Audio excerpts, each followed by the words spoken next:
Okay. Okay, cool. Well, I guess we'll get started. Let me get my notes real quick. All right. Welcome everybody. Another edition of the Hippy Dippy Super Sunday. It's July 18th, 2021, Vin Diesel's birthday. Make sure you say happy birthday to Vin Diesel. I am your host and moderator, Binks. I'm sure we've got a lot of the new viewers today. So we've got some great panelists. You're probably thinking, hey, who's Binks?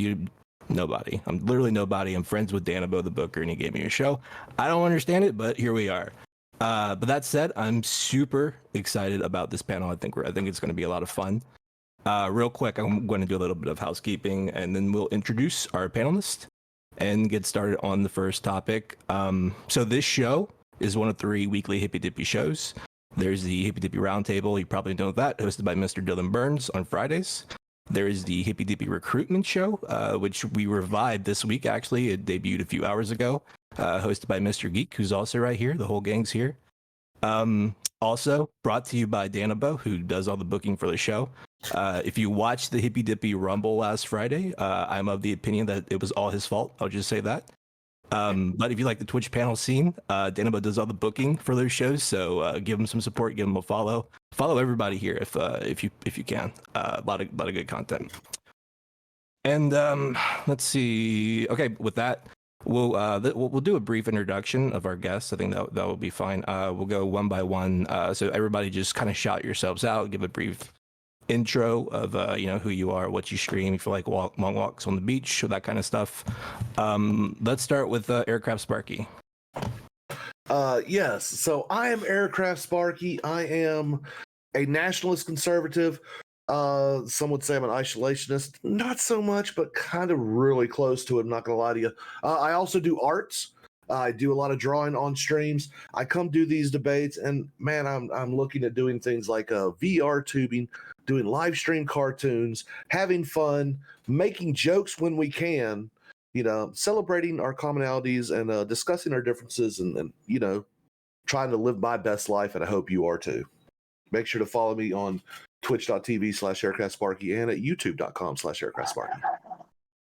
Sounds good. Appreciate it. Let's start to we had 2 fill-ins today, actually. 2 people dropped out today, and we had 2 fill-ins, and I'm really excited about the fill-ins, to be honest with you. So we'll go to Redneq. How's it going, Redneq? What's up? Redneq. Yeah. If you don't know who I am, fuck you. You don't need to follow me. I don't care. I stream when I want, and I come here to piss off Dylan and the left. I think you guys are all full of shit. I think you're the most racist pieces of shit. And I'm here to prove it. I've been calling out you lefties since the Wuhan leak happened last year. I told you it was a leak. I told you it was man-made. You called me a conspiracy theorist, a lunatic. You've created this show. Now sit in it.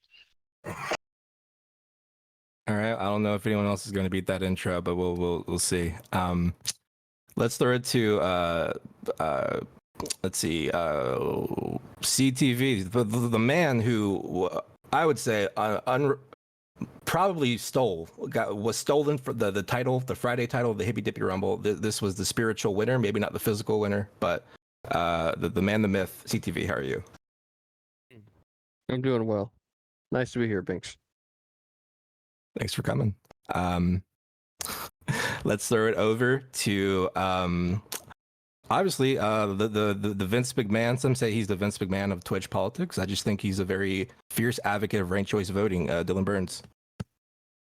Unironically, the day after that whole thing happened, there was an article that was published. It was like ranked choice voting could be coming to Maryland. And no event in my life has ever made me a bigger advocate against ranked choice voting than the Hippy Dippy Rumble event. But we're very proud with how that went. I mean, that was like one of the most, that was the most viewed show we ever put together. I'm very happy with it. But I'm Dylan Burns. A lot of people know me because I ship arms for the Albanian National Army. I'm also known because I take checks from the CCP to advocate for their interests. Obviously, Redneq would attest to this. And I'm just here to have a decent time. So, yeah, that's it. Thank you very much.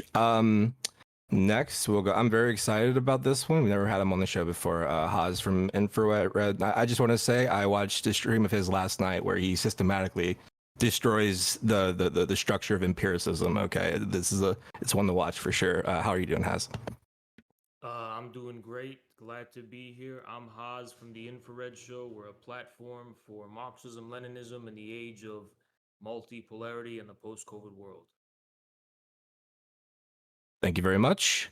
Let's go over to the undefeated debater. I don't know if he's still. Last time I talked to him, he said he was undefeated. Cutsleeve, how's it going? Yo, what's up? My name is Cutsleeve. I guess I'd identify myself as anti-establishment. The biggest thing I want from politics isn't for one side to win. The biggest thing I want from politics is more openness, less discreetness. That's probably going to be my biggest push on this platform right now. That's it for me.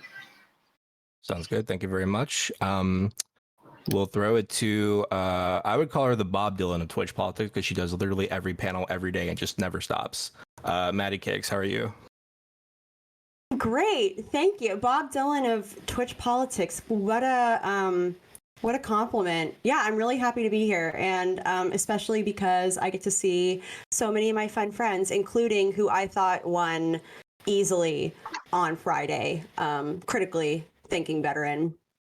I was rooting for you, buddy. My birthday buddy. We're birthday buddies. Oh, that's cool. All right, thank you.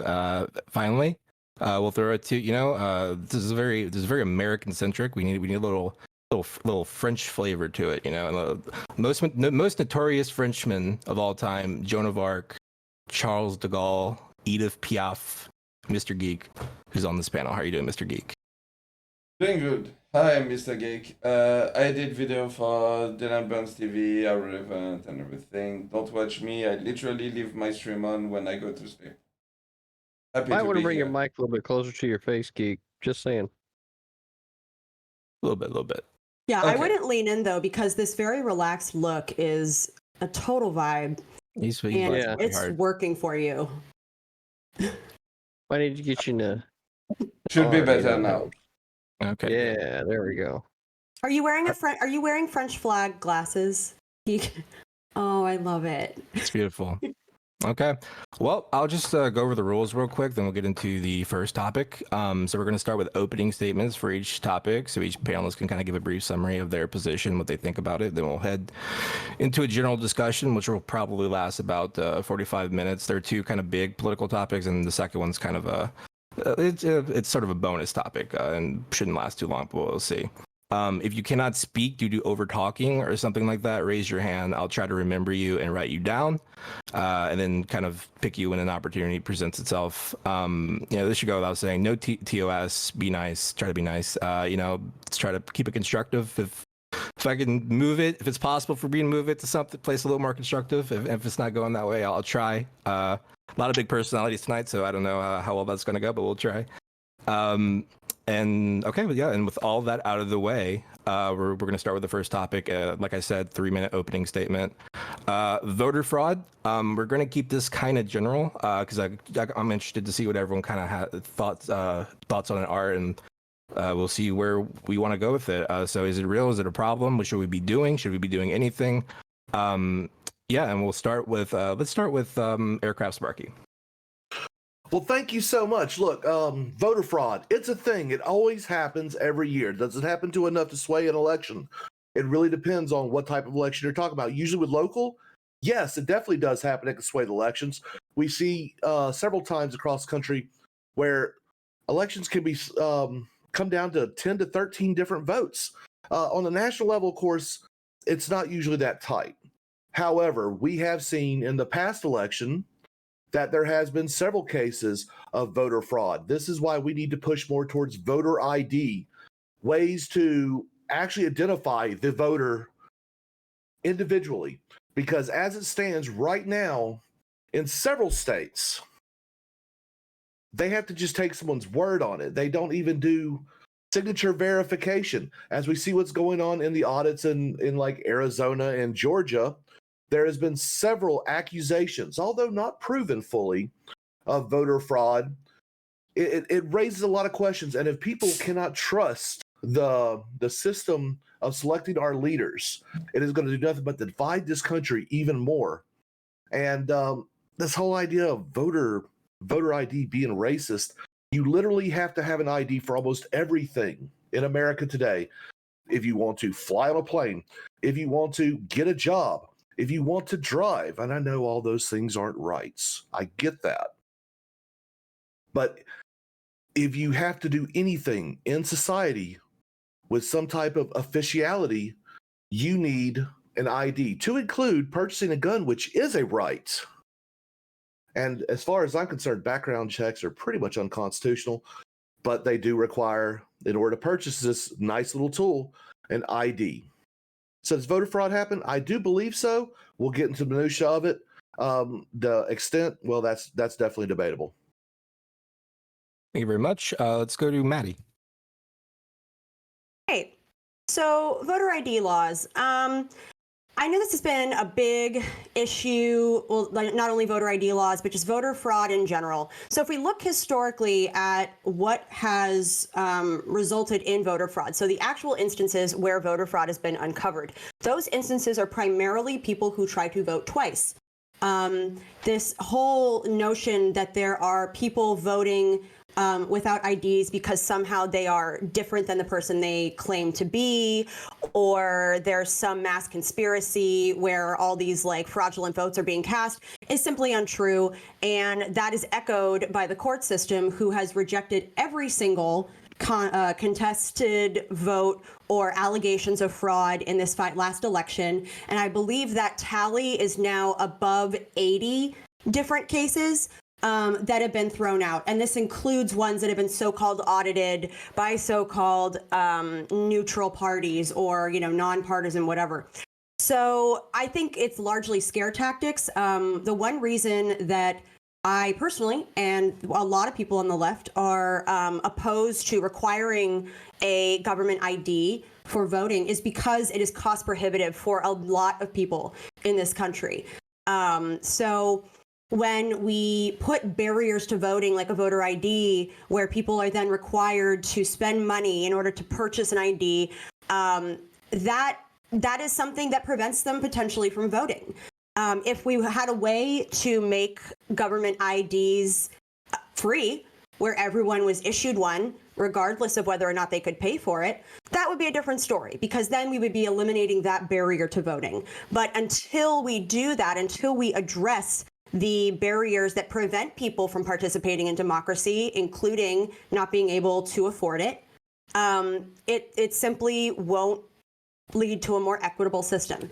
So yeah, I think largely the allegations of voter fraud are fear-mongering, and the requirements for an ID to cast your vote is, it kind of disproportionately dissuades people from poorer communities and more marginalized communities from voting. Thank you very much. Let's go with Cutsleeve next. Yeah, I thought this was about, voter fraud, not, voter ID. But I mean, if we can steer that conversation if we want to, I actually think the Georgia voter ID is probably a good rule, and it mitigates the past racial issues that voter ID has had. We've all know, and it's just undoubtedly a fact, that voter ID has a racist history. So does busing. So does schooling. That doesn't mean every single instance of voter ID is racist. Now, on to the main question of the day. Do I think election fraud happened? Well, it's unprovable. I mean, it's undoubtable that election fraud did happen. I'm not sure if it swayed to one side or another, and I'm not sure if it was very impactful at all. I think the much more bigger question was the election stolen before the election even happened? And I do believe that the media influence or the establishment influence kind of swayed the election much, much before any voting ever even been counted. I think, the media's influence, I think corporations' influence definitely swayed the election so it could lean to their candidate side. And we can discuss that later on. I yield. Sounds good. I want to throw it to Haz. Basically, my view on this issue of voter fraud, I don't know if there's widespread voter fraud in America. I haven't been convinced of anything. I'm sure it happened in the past, somewhere along America's history, but basically, I think this issue is a complete distraction and is a complete, basically, waste of time. So it seems like there's many issues in America which are just meant to signal partisan affiliations and signal different kind of tribalistic loyalties to which party and which political sector. The fact of the matter is, there is a fundamental division in America. Certain places geographically, demographically vote for different candidates. It's not an evenly distributed voter base in terms of partisan affiliation across geographic and demographic lines. And I think more attention should be paid to this division rather than nothing burger issues such as voter fraud and voter ID. Thank you. Let's go to Redneq. So you have someone on the left that adamantly states that there's no such thing as voter fraud because, hey, 80 cases of our courts have said there's no voter fraud. Yet that's how them fucks get put in office. I actually kind of agree with the Leninist Marxists in the sense that this is bullshit. Let's get past the right and left and let's actually look at what's happened this past election. This past election was censorship of a sitting president, his First Amendment, but then, he was saying hateful shit. He was saying all these other things. So, that didn't happen. He doesn't have a right to express himself because that's hate speech.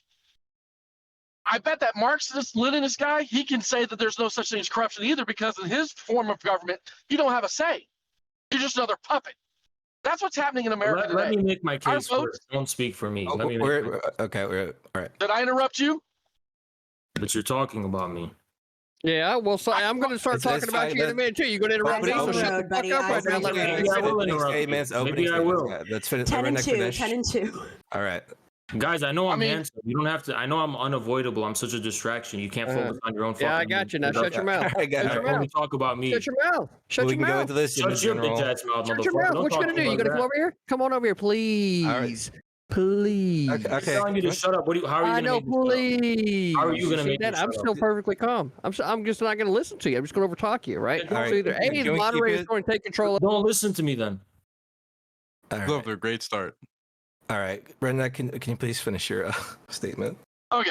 So as I said, the left is all happy and giddy because they won. That's the pitch we've had.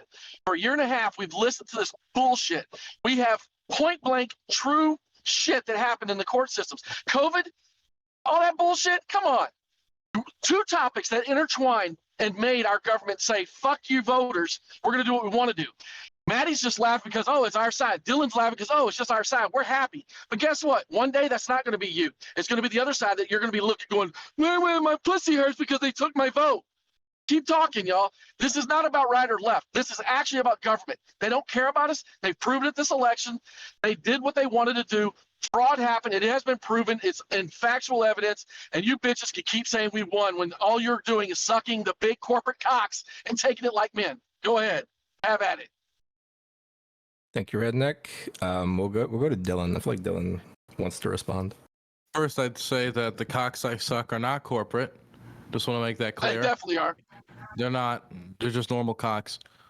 Secondly, I just want to say that recently, the big Arizona audit is finishing up. It's finally happening, and there was all these statements from all these different public officials, Trump and others, that this was going to be the real, this was it. That this was the big thing. This was going to finally blow it up because there hasn't been any real examples of widespread voter fraud, and we finally have the review done, and the Arizona County election officials have identified fewer than 200 cases of potential, not actual, potential voter fraud out of more than 3 million ballots.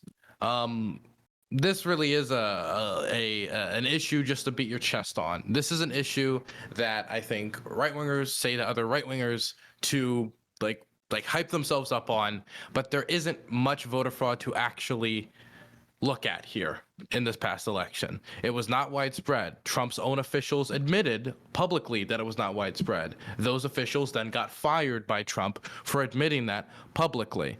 There's no widespread fraud that could have impacted the last election. There's no evidence that it's going to be a major problem going forward.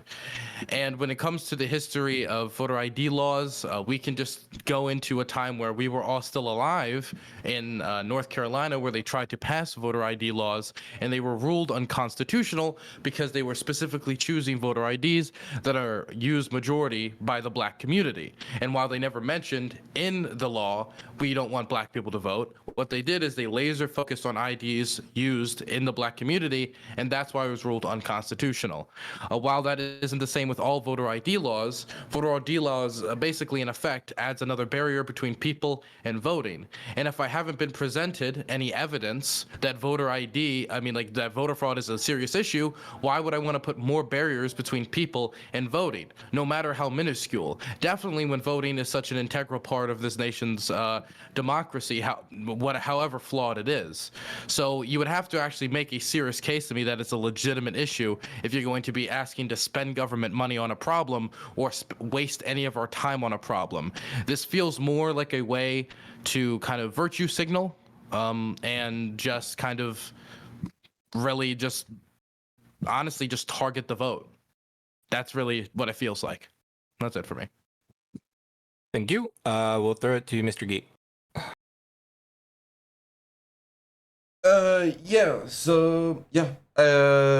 Shaka, I agree with Dylan. What's happening right now in Arizona, the audit led by Cyber Ninja is literally nothing. The level to which they are is literally looking for bamboo to establish that the paper is coming from China, or looking for Cheeto dust. This is not a joke, this is literally their process. So this is another desperate attempt because they haven't found anything. And for the people who say that voter fraud happened, please provide your source. That's all I have to say. Sounds good. And then finally, we'll go to CTV. I think there's always been at least some level of voter fraud. To the level and extension of it, right, always seems to come down to how much evidence you can find, right?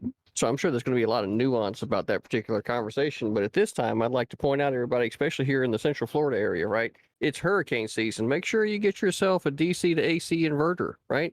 That way you can plug it into your vehicle. You can have AC electrical power to your refrigerator to be able to keep your beer cold or whatever food, right? It's definitely something that you want to make sure you have on your person at all times. It's like a basic survival tool, really. Like, intellectual thought, like reading the rules, right, to begin with. During opening statements, you keep your fucking mouth shut, right? That's also a good thing to have. You will get respect. Oh, if look you earn at you! respect. You're going again. Can't I read the fucking rules? You Can you? You can't read the fucking rules, can you? You can't read the fucking rules, can you? You don't disrespect me. You understand? That's all right. Look, You don't the disrespect hall me. monitor. All right, guys, we're about to get in the general. We're about to get in the general. Okay, 2 seconds. Thank you, CTV. Opening state. All right, general conversation. Not giving a fuck. Yeah, well, anyone have any thoughts? Floor is open. All right, so when it comes, bitches.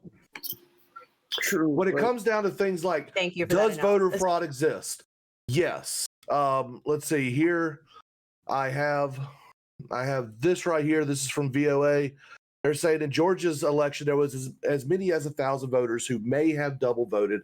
There was people arrested in Texas for voter fraud. Fraud does exist. Now, the amount of fraud that does exist, that is where the true debate is.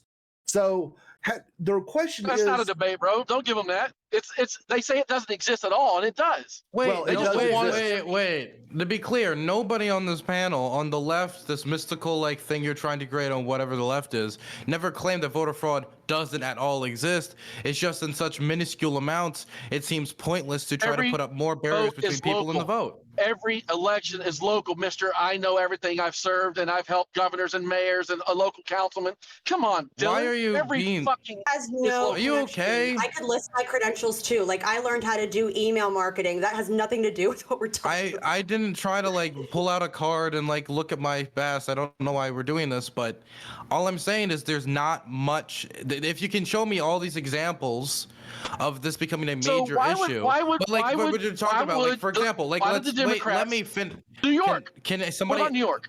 Go ahead, Dylan. right. What about New York? Why did the Democrats sue to get? Why did the Democrats Finish try this to sue to question have to the you, audit? and then you can shoot your no. Okay, back I'm your not. question I'm back not at him. against audits happening, but these audits happen, and then the voter fraud never usually is the issue. What the issue is, oh, there was a problem with the machines, or oh, there was a problem with this, oh, there was a problem with that. It's never that we found tons of widespread cases of voter fraud. It's always, oh, we forgot to count this, or oh, we forgot to count that, which is not a problem of people trying to commit voter fraud. That's a problem of governmental incompetence. That's two totally different issues. What about the government overriding the government Now, themselves? can I wanted to respond to aircraft. I want to respond to aircraft's thing for a second because aircraft said something earlier I didn't get a response to, and it was may have, and that's a very important term because what happens when we do these audits and reviews, what they do is they don't say these are all the cases of voter fraud we have. What they'll do is they'll wrap it up and they'll say these are potential voter fraud cases. For example, out of the recent Arizona voter fraud like audit and everything they did and they had to look at bamboo because of all these like theories that are being thrown out, 200 of potential voter fraud cases out of 3 million.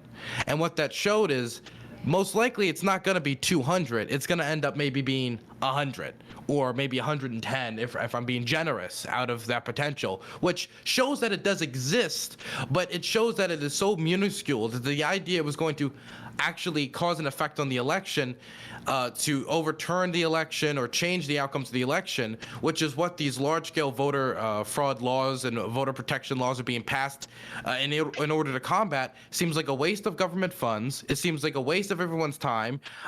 We know that state governments with gerrymandering and with voter ID laws before have tried to tilt elections in their favor, and that's what seems to be happening right now. And so I'm not gonna be like being in favor of enacting all these laws if someone cannot prove to me this is a legitimate issue. Yeah. So Wait. Let's start with the Cutsleeve because Cutsleeve raised his hand. Yeah, I can give you a couple of reasons why you would want voter ID if that's what we're talking about now. Just as a Democrat side, right? The 6 states who've already had voter ID, most of them during the next election flipped Democrat. From everyone's side, when these states implemented voter ID, every single state voted more in the next election. And just another general thing, when you implement these voter ID laws, lines get shorter. More people vote, but lines get shorter. So there's plenty of reasons to implement voter ID laws. No one on the panel is saying, please explain to me how when people have to have a piece of plastic, that means the line gets shorter. Why? Just because fewer people. No, Dylan, why are you going down that little rabbit hole? Polling places. Because what do you mean? What do you take the statement? What do you mean? Statement. He said Democrats. What? He said that flip What do states. you mean? Why can't you take it that way? Why? I'm Why just can't- asking a could you do this? question. Why are This is you what so you do. angry? Okay, I'm just because you're asking trying to a follow-up pigeonhole it down to question. something else. Redneq, Bullshit, calm Dylan. down. right. No, So I'm done with your games. I told you. What do that you mean shit the my other day. I'm games? done with your All I bullshit. did was ask a Your question. bullshit. All right, What I'd are you rather not talking talk about? about Steer Dylan. the Whatever. Why? Let's I'm get back sorry to the you question. have a hate boner for me. Okay. You know, I thought CTV could have won I don't that get bonus for you. Right? I'm not that angry at it, but I did think CTV tried to want to. So I can understand your anger with Dylan. But to answer his question, it's just statistically proven that the lines get shorter because voter ID makes it so that the lines move more efficiently. And even then, on the Democrat side, again, it's just one less argument that the conservatives So have. voter If we IDs get are not for voter- voter protection then. This is I'm What are they Purely for? an operational, like an expedited operational decision. Every one of us need a social security card. It's fucking free. Put a what picture we're on it. not What the fuck's the what problem? so wait, we're not talking about social security cards. Because if you Why are can you use a bringing social up- security Money? card to vote, then sure. All right. But you Well, can't. everybody needs a social. Yeah, No but tax, are no you You talking? can't tax use without- it to vote. You can't use that You to have vote, to just though. look. How do you You can't be charged tax by your government unless you have a social, right? Taxation without representation can't happen. So tie them together. Put a picture on them. I'll sign for that. Go. All right, Plenty of what's people next? do go to social security Wait, cards Sparky, based Sparky, tax, but Spark- okay. Sparky raised his hand. Magic asked a question from Wait, Cutsleeve, Sparky. Sparky's gone. Okay, go. Alrighty, look. So it's already been admitted. Okay, everyone says that it does exist. Now the argument is how much of it does exist. I get that. Okay, now in my world, in a perfect world, we would say no voter fraud exists. What would be one of the best methods to eliminate voter fraud? And well, voter ID would be it. And by the way, states that require voter ID have means for people to get free IDs. If they choose to not go down and get them, like in Texas, you get a free state ID if you don't need to drive or anything like that. So programs already exist to help people get their free ID so they can go vote. Voting is a right, and we should protect that right. Protecting it doesn't mean we just hand it off to everyone in the ether. It means we make sure that only citizens vote. The people who are actually part of the country gets the votes. And the way that we do that, and make sure that they don't double vote or anything stupid like that, the way we do that is through sound verification, and the way to do that is through voter ID. Okay, I want to go to Geek and then Maddie, and then we can go into the General Chaos. You're muted, Geek. Geek. Sorry. All right, quick pushback. First of all, like, how would voter ID affect voter fraud? I don't understand the links. How does one stop the other? And on top of that, you would have to prove that it's a problem in the first place to put that as a solution. If it exists, it's a problem, sir. What? Wouldn't you agree? That's okay. So this doesn't make sense because voter Logistically, IDs. Well, if you put more restrictions between anyone and doing something, less people are going to do it. This is true of anything. For example, a big thing that websites do is they always make sure there's always one click away to get to the store of any website. And the reason why is if you have to click 3 times, even if it's just clicking a screen 3 times, less people are going to end up doing it because it's more barriers between the people and products, the people or whatever you want them to do. And the more barriers you put up, period, no matter how small and inconvenient they could be, will do that. It's a big reason why, even though I am considered by many people to be more pro-gun Democrat, I'm against a lot of gun laws and gun restrictions, because it means you're restricting a lot of people from things that I believe are their constitutional right. And So I you're hold against the same background checks, then I would ask. background checks is something I haven't completely finished my position on, and I can admit to that. I don't know for sure because I'm generally considered pro-gun. But the thing is, when it comes to voter ID laws, is if the issue is so minuscule, and in my opinion, because no one has been able to prove to me that this is something that's overturning elections, and it most certainly didn't do so in the last election, all these audits, all these lawsuits, everything has proven that, then I'm not going to be in favor of putting up this restriction. And you can say, well, afterwards, more people turned out to vote. Now, we can also accept the fact that many of this might be because Democrats will usually use these types of voting laws to try to spur their base into getting more active, and it can be connected to other things. But the issue with voter ID isn't just the idea that, well, less people in general might come out to vote. It has to do with which communities in particular it could overly target and hurt, because of which communities on average have a lower amount of government issued IDs. If you look at the percentage of the population that has a lack of government issued IDs, 8% of them are white, 25% of them are black. That's across the board. So that's from the Brenner Justice Center. Okay, so how do these individuals actually survive day to day? How do they get jobs? How do they do things such as get things like government benefits and things like that with the social safety net, because you have to prove your identity. So to actually sit there and say they don't have these IDs, I think that's a bit disingenuous. To be clear, there is documented, and I can send you the link. People do live without government issued IDs that would be used to vote. That is just true. Are you denying that those people are not in existence, or? Well, I assume then that you're against COVID passports, right? What do you mean? Am I against COVID passports? Yeah, I would say with the logical. I don't have. Well, wait. I don't have. I don't know about. I don't have a position on COVID passports. I never thought about it. Well, you certainly just made the argument for not being in favor of one. I mean, I would acknowledge. Wait. I would have to acknowledge that putting any barrier between. I would acknowledge that a COVID passport will mean less people will fly, right? And so if my goal is to have as many people as vote as possible, then I would be against putting up that barrier. Do you not You're see the so problem? And full of if my shit. goal, if my You are goal, so full of wait, let shit. me finish. Look, everybody's jumping on me. I understand it, right?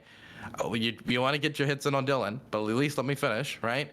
And if my goal is to have as many people fly as possible, then yes, I would try to get rid of COVID passports and as many barriers that I could within reason in order to have as many people fly. And since I don't think voter ID is something that we need to do because voter fraud hasn't been shown to be a significant enough issue. You know why y'all hate it? Let me. What, Redneq? Please, Redneq, please enlighten me with the very intelligent thing you're about to say. There it is. Very intelligent thing. No, there it is. You guys think you got it all figured out. You're smarter than everybody, but yet you're sitting here but you're preaching. interrupting me. That's why I'm frustrated. You're sitting here preaching. Yeah, I'm going to interrupt you because you're full of shit. You guys are sitting here pitching this bullshit. You're pitching bullshit. Yeah, It's nothing. All you do is you go rabbit hole down like, oh, you can't prove to me there was any fraud, yet you acknowledge there's fraud. Now we're going to debate how much fraud there is. We literally have multiple times said that there is fraud. No one is denying that there are instances of fraud, but statistically, the difference is that let's say there's 20 instances of fraud in a single state, because that is something that's happened. They did a review in Wisconsin not that long ago. They've done these in multiple states where they actually audited and say, okay, it's 20 instances. Guess how many fucking votes were cast? There's 200,000 instances in Wisconsin. Don't bring up Wisconsin, Maddie. Maddie, don't even bring up Wisconsin, Maddie. Actually knows Wisconsin. Maddie, why do you think I'm don't bring up Wisconsin. I'll bury you right here. I'll bury you right here with the facts of Wisconsin. If you want to go down that rabbit hole, we'll go.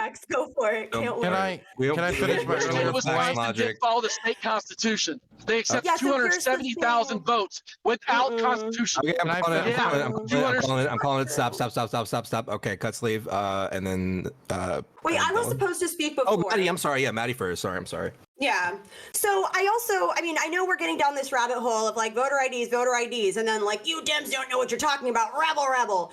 But I also want to bring up another point about voter IDs that isn't necessarily based in just that they're cost prohibitive or that they prevent marginalized people from voting. There's another really important thing to keep in mind is that, go for fuck's sakes yourself. Hold on a second while I'm talking. Skin color's a problem for voting. Hold the fuck on. Shut the fuck up. I'm talking. You only have your chance. But for now, this is my turn. So IDs also typically require documentation in order to procure an ID, but there are barriers to that, and here's why. So if you think about people that are from the foster care system, there are foster kids who have a hard time locating their birth certificate. So the fact that they would need that in order to get an ID or any sort of like government. You're bringing shit out of your ass. Okay, no, your ass is fucking huge. Needs to sit in that fucking car and shut the fuck up. Okay? They have a social security card. Why are you going past that? All right, we don't need to bring asses into this, okay? Let's do fast. Okay, that's fine. But let me finish, okay? And then you can go on a tirade, and then you can go on a tirade and call me stupid and call me a libtard or whatever else is in your Rolodex of dumb boomer insults, okay? So here's the thing. There it is. We have people that are in like the thank you. Again, you'll have your chance. So talking for 5 minutes that are homeless, nothing. thank you. Shut the fuck up. It's That's been 5 funny from minutes Redneq. of you interrupting constantly. All right, let's give it to Maddie. I would love to say something, okay? Floor is Maddie's. Okay, thank you. So again, there are people that are in the foster care system. There are people that have unfortunately become homeless or have like relationships with their families where they don't have ready access to things like their birth certificate, like their social security card. I know people who are disowned from their families because they came out as gay or came out as trans, and their families were the ones that had control over those documentation. So there are a lot of barriers. These are things that we have to consider when we're talking about voting rights. If we actually want everyone who is eligible, who is a citizen, to vote. Or if you don't care about that, or if you think, oh, well, fuck them, then it seems like you really only care about people who are wealthy enough to be able to afford an ID, and people who come from a background where they have all this stuff readily available. But that excludes millions of people in this country, and that is patently undemocratic. Right. Speaking of democracy, social security card. Everybody you mentioned has a social security card. Every person and everything you mentioned has a social security card. You gave white people problems. Ain't none of that bullshit happening in fucking rural America or where Your people are ethos is a suffering, white real person suffering. problem. Oh, Yeah, my parents disown me because I say I'm gay. I can't vote. Get the fuck out of here with y'all's bullshit. All right. Do you think that doesn't happen? Do you deny? Do you think that doesn't happen? No, I don't think it Whoa. doesn't happen. Stop, I don't stop, think there's stop, any stop, parent that tells stop. their kids, you're fucking gay, you Wow. can't vote. Get the All right, fuck out of here. Do you think people wouldn't have access to their I'm birth gonna mute certificate? people if we don't stop. Okay. All right, we're gonna go Cutsleeve, then have. You're sad, Right. man. Just to push back on both sides here. I don't think I don't agree with Redneq's point that if it happens once, then it's a problem. Like, I mean, there's sure to be a gun homicide. I wouldn't be in the removal, or I wouldn't be a fan of the removal of all guns. But I will push back on Matthew here a little bit, because I can understand the fact that in the past, people have been discriminated based on their class, and that's a reason why they couldn't vote. But that's why I'm so in favor of the Georgian bill, right? In the past, we couldn't have schooling because that's racially segregated. Busing was racially segregated, and it's the same thing with voter ID. But now Democrats. Yeah, but the Georgia bill. I mean, I don't want to play politics Thank here. you, Professor. The Georgia bill makes it so It is though. It is what it is. the IDs. Yo, Redneq, if you get too mad, you're gonna crash. You gotta calm down, man. Yeah, Redneq, let me just say this. Can you please keep your eye on the road because people are worried that it'll be reported for TOS or whatever. I'm scanning the environment. I know how to drive. Okay, Don't worry. Okay. I did too, buddy. Just putting it out there. Okay. I pointed out that he's wearing shades and that people need to stop worrying about that dumb shit. The point is that like there's like I'm in favor of this Georgia bill because like it doesn't seem to discriminate. And if anyone's heard it, it's the white rural people, because one, there's going to be more of the voting stations in urban areas, less in the rural areas.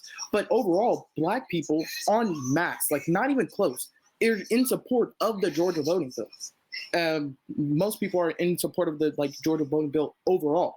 And it seems like since it is free and it does increase voters, that this is a no cost bill. I yield. Okay. All right, we're gonna go to Has. What confuses me is that if the issue is corruption and fraud in American democracy, why isn't more attention paid by conservatives to the systemic impediments and corruption that's rigged against third parties and anti-establishment candidates in general? What good is the question of what good is the question of voting when the only choices you have available to you is the corrupt establishment? The same thing, two sides of the same coin. Okay, we're gonna go to Geek. All right. We ended up talking about so much shit. To finish on the voter ID, I'm going to mute. To finish on the voter ID thing. Voter ID is literally if you want to hunt rabbit and you carpet bomb the whole forest. Voter fraud is a problem. Voter fraud exists, we all admit it, but it's on the margin of 0.0 something. It's never something so important and everything. And I'm still waiting to see any source or any link to any voter fraud claim that turn out to be true. Massive voter fraud claim. Yep, Dylan. So, I mean, when it comes to voter fraud, right? Okay, let's acknowledge that people committed voter fraud. We've already done it 10 times, we'll do it again. I also acknowledge people jaywalk. I believe jaywalking is also an issue. My solution to it wouldn't be, well, let's put a militarized police guard near every crosswalk so we can make sure that nobody jaywalks. Because then it would, that would obviously make people not want to move around as much. It would be a huge cost to the cost of it isn't worth it, because no one's presented to me that jaywalking is a significant enough problem to need a response of that scale. I don't think that voter fraud has been shown to be a significant enough problem to require anything like a voter ID laws or the laws being passed on the state level across this country on this scale. Definitely off the back of an election where voter fraud was not historically any higher than it ever is. And this is being popularized due to the fact that people are still coping about the fact that Donald Trump lost the presidential election, and Donald Trump wanted to find a justification for that outside of the fact that He just wasn't popular. And on to the third parties, I'm 100% in favor of third parties being given a shot in the United States. Sadly, it isn't practical, I guess, right now for either party to accept that. It'd be asking two established powers to give up their own power so others could take power. We see with the debate requirements on how they have gotten more and more biased against third parties. I remember it was, I think, in the 2000 election or back when the year once the Libertarian Party got close enough, they just raised the polling requirement to 15%, besides the last 5%. And so to have the best next hope for anybody is to either get into one of these parties to increase the political diversity of it, like with the AOC types all the way to Joe Manchin types, and it create extremely big tent parties, which has its own problems. Because third parties, I would love to see that happen. I just don't see it as politically feasible, at least not now. Okay, we'll throw it to Redneq and then Sparky. So I agree with the Establishment Clause question that the gentleman that's a Leninist, Marxist, whatever they call themselves, said. It's Marxist-Leninist. I mean, we are fucked. We are whatever. We are fucked. One is your vote, whether you think the vote was stolen or not, we can sit here and debate all day long. I just don't understand why the Democrats are pushing so hard about an ID that everybody else agrees upon. That is a right. You want us to have gun IDs. You want us to have passports for vaccine IDs. You want us to have a driver's license. You want us to have all these other form of IDs. But when we talk about voting, oh my God, poor black people and brown people can't go get no ID. Are you in favor of gun licenses They can't make and all it down to that? the place to go get that. Are you in favor of background checks? Any licenses required. So why are you in why are you in favor of that for voting in Texas, then? starting on September 1st, you will not need an ID to purchase a gun. So you're in favor Actually, that's false. rejecting all these gun control measures, and you're using that against us. Federal law. But you're not in favor of those same measures. No, I'm in favor. I'm in favor. If we're going to play y'all's game, which we have to play right now because you guys have it all in your hands, then let's play it right. Let's at least make it fair for all of us. And I think that if you're going to accept any kind of government form of subsidies or any fucking tax dollar, give me your fucking name, address, and a fingerprint. That's it. It's that simple. Who the fuck are you kidding when you say nobody can afford it? No, they can't do this. They can't do that. It's a Prussian Olympics again. I mean, it's ridiculous. All right, Sparky. All right, so Matty Cakes actually cited about how I think it was 80 cases that were dismissed. Those were seen without cause. That was in her opening statement. It wasn't really that they read the case and they went, oh, no, this is just completely false. No, they actually said that they didn't have standing. 9 times out of 10, it was about standing. That the reason why these cases were dismissed. Now, I'm not sitting here to litigate the 2020 election. I'm sitting here talking about, does voter fraud exist? Yes, everyone admits it does. The least little bit should be considered a problem. Now, when we were in Iraq, when we set up the actually most democratic election, we actually used biometrics. So I saw all the people walking around with little blue fingers because we used their fingerprints. Now, in America, we don't want that to happen because we don't want the American government to have a database of certain biometric markers such as fingerprints, DNA, and such like that. Of course, all the veterans on this panel, yeah, they have our stuff. But for you, the traditional citizen, we don't want y'all to have to give up that information. The more information that y'all have, the less free that y'all give up, the less free you are. When we look at it, voter fraud, is it a huge problem? Well, maybe on the federal level, maybe not so much. But on the local level, where we see things like, oh, this mayoral contest was actually settled by 13 votes. Don't you think voter fraud, even in the most minuscule and statistically insignificant, wouldn't that be considered to be important to look into? Because now we're talking about the executive of that local city that could affect, I don't know, if not just thousands, but could be hundreds of thousands. Look at the state of New York, where they found, 170,000 votes that should never have been counted because they were test votes. And that is a form of voter fraud. Wait. Let's be clear. Can you cite an example? Wait. The test votes would not have been stopped. Is that a laugh because you can't? It's funny. I'm just laughing because I laugh because you guys immediately go like, oh, we're gonna go pull out, and we're gonna extract the littlest insignificant piece of material, Okay, except what- to frame the argument. What do you, Redneq? Yeah, Please don't Just crash. move on. Hilarious. Just move on. Don't pay attention. Please don't crash What would you today. like cited, please? right, would- dude. I didn't get I'll the. find citations. A for you. local race with vast Can I- instances of voter fraud. Please. Okay. Sorry, Dylan. So I'm sorry. 157,000 test votes, like sample ballot, like test votes, not sample ballots, test votes. Okay. How would voter ID would have stopped the test votes from being cast? Because it wasn't that people walk up with the test vote and throw that in there. That was. So you're acknowledging now that the let me. computer system on God its own? damn it, Redneq. Yes. Earlier today, I said the biggest problem with elections is the computers not working, malfunctions, and governmental incompetence. Or they None were of this remotely would controlled, be. right? Banks. Or is that too conspiracy? Can you? Is Banks, that can too you conspiracy please? for you?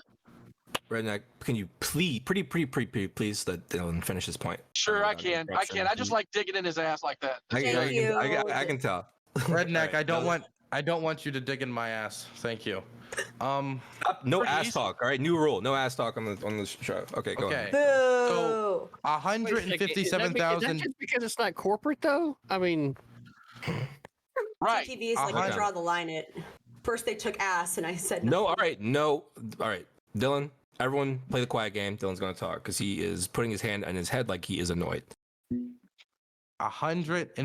157,000 test votes would not have not been counted in this instance because of voter ID. They would have been counted. That is the government's fault. That is not the fault of any individual voter for having counted a test ballot. Test ballots are used, as far as I know, to make sure that machines are working and make sure that everything's working properly. So voter ID laws wouldn't have even helped at all in the New York situation. So I don't know how that would have fixed the situation, whatever. It would have had to have been fixed due to the government incompetence level, due to the governmental incompetence, or the company that was doing the actual using the machines to count. So how would voter ID have stopped those test ballots from being counted? Actually, it would not have stopped that. Let's start the Cutsleeve.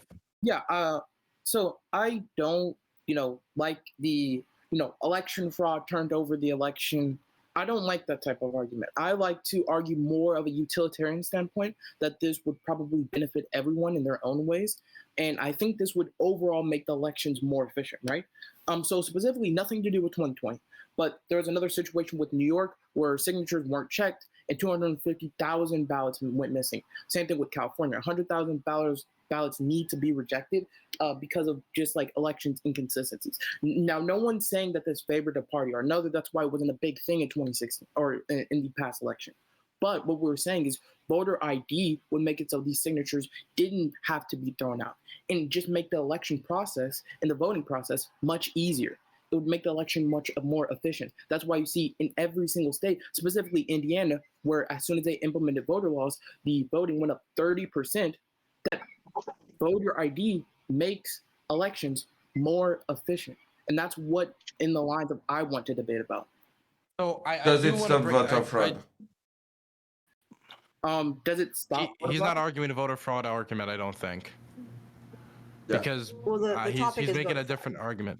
Well, the topic is voter fraud, but for some reason we've deviated the voter ID because every time it happens. But I just want to acknowledge that, Aircraft did say that it wouldn't have impacted it, that it wouldn't have, voter ID would not have stopped what happened in New York City with that election. The 157,000 test ballots were not cast by voters, and that wasn't an instance of voters committing voter fraud. That was an instance of the company messing up. So voter ID would not have fixed that situation. I also want to bring up the fact that even if it does create some more efficiency, like Cutsleeve was bringing up, I do want to bring up the fact that he has acknowledged the racial history of voter ID laws. And as early as the 2000s, we've still had voter ID laws rejected by the Supreme Court due to them having a racial bias. And it's not as simple as, we don't like black people signed into law. It never is that direct. What they did is they laser targeted voter IDs in North Carolina that were being used by black communities. And you can see stuff like this still in effect in Texas. A great example of this is they make it so you have to have an ID to vote. Okay, well, gun licenses that you get to have a gun, that you can use to vote. You can use a gun license. You cannot use a student license. And so this is when you need to get into the nuance. That 80% of the people who own handgun licenses in Texas are white. 50% of those who hold student licenses in the state of Texas, they're of the minority population. These little nuances happen across the board in many of these state and local governments. I can acknowledge it, but I don't think it could be any more relevant to the case, right? I mean, I've watched the Destiny debate before. I know what happened with the North Carolina thing. I mean, but schooling's the same way. Schooling is still racist. You can still find racial biases in schooling as modern times to both sides. You just had affirmative action, Brown v. Board of Education. So you're acknowledging that these voter ID laws are racist then? Okay, hold up. Dylan, look, come on. You can't just sit here and let him sit here and steer these conversations around all this. It's about voter fraud. You admitted it. You just called the government the company. And here we are all sitting here telling you that's exactly the problem. You called the government the company. Governments work with companies to do these. What are you talking about? You acknowledge that government work with private companies. Remember Dominion? And that was a huge controversy. Are you going to shut your I didn't call the government the company. There's a company the government works with to get these elections done. Okay. I believe it's called a contractor. Thank you. Okay. Let's just play the devil's advocate. Let's assume this voter fraud is happening, right, at the local levels. Because I don't know. I genuinely don't know. So I'm just going to give you the devil's advocate and assume it's happening. The first question I have is this really what convinced you that these parties that are in power, whoever's doing it, are corrupt and are committed to being in power at the expense or regardless of the people's will, and they'll do anything they can to stay in power? And second of all, the very reason why they're still in power, the very reason why nobody can challenge their authority is because they always whip up these bullshit partisan nothing burgers that divides people on one of the two sides, and people end up saying, well, I gotta go vote for the Democrats to stop those Republicans, or I gotta go vote for those Republicans to stop the Democrats. Nobody really thinks about, why don't we starve the machine and vote for third parties and actually not vote for either of these two parties, because that's actually going to be the only way that whatever corruption is going on, whatever it is, and I don't know the extent of it, can actually be challenged and actually be stopped. Because the thing is, even if you prevail in eliminating all voter fraud in America, guess what? These parties are still corrupt, and they're still going to do shady, dirty things that undermine American democracy. So that's my view. Agreed. Hey, wait. All right, Sparky's Agreed. been Not agreed. Not agreed. Not agreed. All right, the political parties are necessarily the problem. Sparky first, please. Then we'll go to. Oh, geez, I haven't said anything all the time, but now I got to shut up. I'm sorry. No worries. Go, D-Job. You know what? I'm actually going to cede. I'm going to cede my time to CTV, allow him to get into this. Okay, look. When it comes down to it, when it comes to a third party, dude, I like that you're actually advocating for a third party. Although I'm pretty sure the third party that you would want to go to vote for is probably not one anyone American would want to.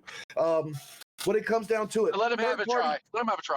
Third party candidates are always freaking cringeworthy. Let's look at Joe Jurgensen, who is really just a progressive pretending to be a libertarian, and let's look at that previous dumpster fire the libertarians put forward. Couldn't even tell you what was going on in foreign relations. What is Aleppo? Anybody? Look, the libertarians and most of these third party candidates are just so engulfed with something as asinine, which should already be legalized, like marijuana, that they forget, real actual topics in America. When it comes down to it, why are we questioning this? Because it happens every election cycle. It just happens to be on this time. It is actually the right going, hey, we got some election fraud. We need to look into it. Now, some people go a little bit off board. Notice I have not said that it was change the election by any means whatsoever, but I say that any election fraud should be considered bad. Just like most of us, I would think that we would agree on things like racism in any shape, way, or form is bad.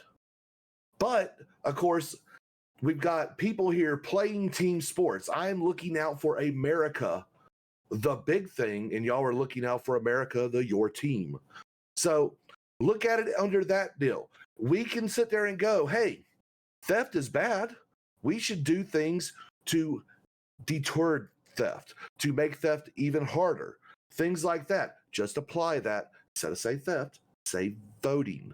It's very simple. And when it comes down to gun purchases, I've already come out and said background checks should not exist because it is a right. But when it comes to voting, I want an ID there because I want to ensure the security of the election. That is what I want it for.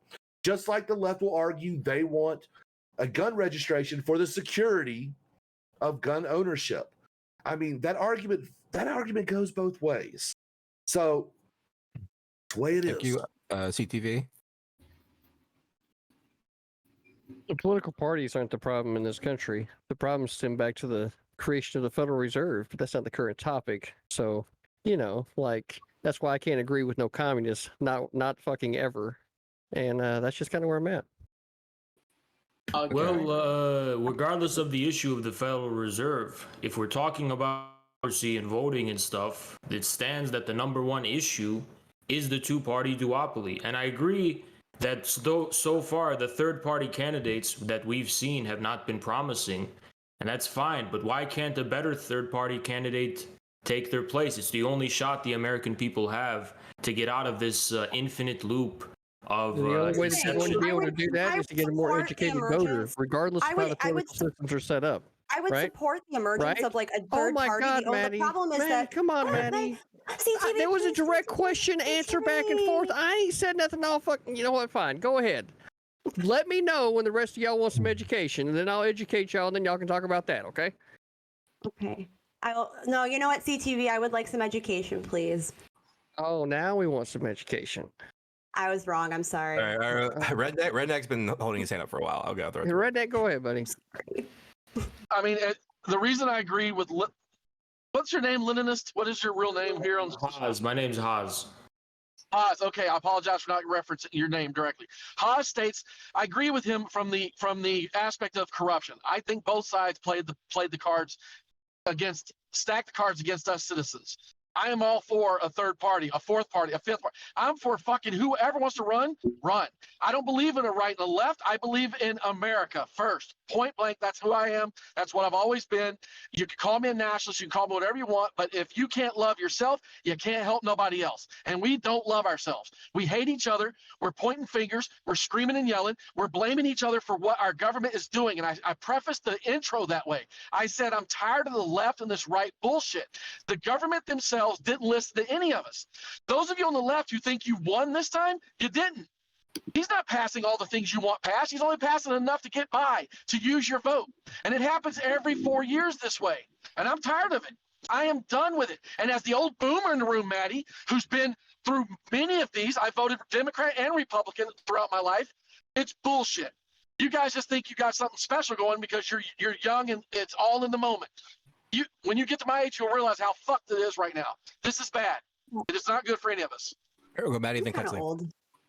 Maddie, anything? Yeah, I'm kind of old. Okay. But yeah. So I think I wanted to respond to the desire for we need to amplify third parties, and I wish we had more parties. So in theoretically, I agree, because I think, that adds more ideas. It makes it so that people aren't just defaulting to what they think is the less of two evils. However, the way that third parties in this country have gone about actually building coalitions and assuming power, it seems to be that they only emerge in force during national elections. And I think I would take them a lot more seriously, and I would take their commitment to their platform a lot more seriously if they focused at the local level and actually started winning in local elections and then building a groundswell from there. Because historically, that's what we've seen actually be effective in terms of then bubbling to the surface, building up a foundation of support that puts you in a prime position to do well at the national level. And thus far, I have not seen those parties doing that at a big scale. The issue is that it's those contested areas that you have to actually build in local elections. And when you try to run a third party in a contested area between red versus blue, whichever side you're on, they're going to say, oh, you're just helping the Republicans. And why don't you do this in an already blue area? If you only build a base in the let's say you're a leftist, if you only build your base. But local elections are nonpartisan.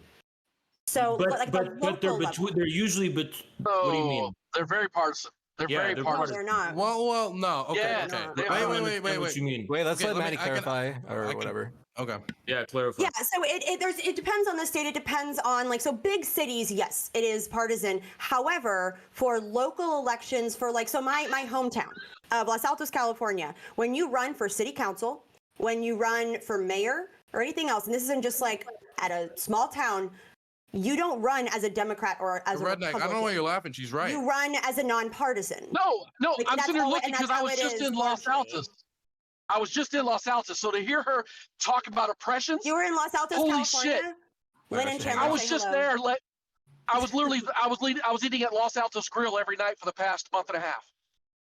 Oh, that's a great Oh. place to eat. That's a great choice. Wait a So- second.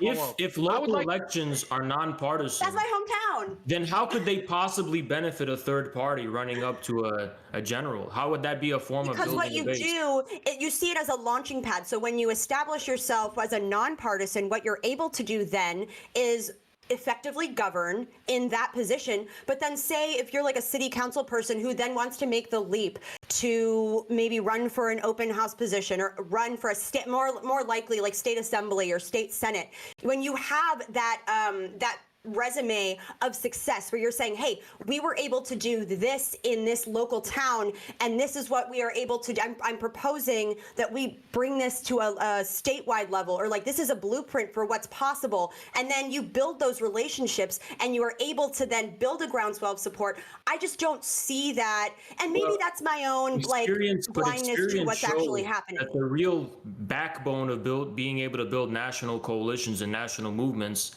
is, maybe local is a bad word, but when it comes to congressional districts and things like that, places that are going to be contested between Republicans and Democrats, third parties have to have the backbone, they have to have the balls to be able to risk the other side of them politically winning. So if you're going to contest the Democrats from the left, you have to have the balls to risk the Republicans winning. And if you don't do that, you're not going to be building the necessary base in middle America, in the Midwest, which is actually what you need to win this country, not the coastal elites of California and New York City. I know my fiance is That's where the from battle Minnesota. is. So. And here's the thing is liberals don't know how to talk to people in the Midwest, and they don't know how to win any victories among America's flyover states and rural people. So this is really the issue we're dealing with in when it comes Iowa. to a third party.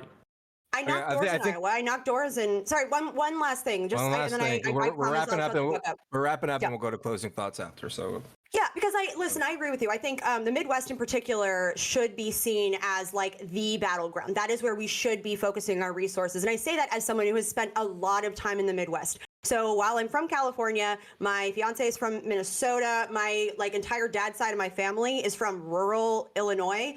Like we used to have like a little bit of farmland right outside of Peoria, Illinois. I spent a lot of time there. I went to Iowa during the primaries and knocked doors. So I've talked to these people. But the thing is like I don't see a third party ever winning a national seat until they have at least won mayorships in a few significant cities, or where they've got any sort of like meaningful representation at state legislatures, because that tends to be the signal for whether or not something is gaining steam at the national level. So I don't think that it's realistic to assume that there's going to be any sort of meaningful uprising of like a third party, and that it'll show at the congressional level before it shows at both the local and state level. What about the case of, and I disagree with her, I don't like her, but what about the case of AOC? She didn't begin on I like the same you. time. Yeah, she's a Democrat. I'm not so. talking about you. I'm talking about AOC. I don't know who. I don't. She's a Democrat. Yeah, I'm saying I don't like her, but she, her whatever brand of the Democrats, she didn't begin by going to the local legislator. She went to get that seat for the congressional district in which she lives. She contested, but that's not a third party, so it's not really relevant to like. No, she's I definitely know. a different I mindset. understand. But I understand, but I'm saying only doing something like that gains national traction in our age of attention economy and in 2021.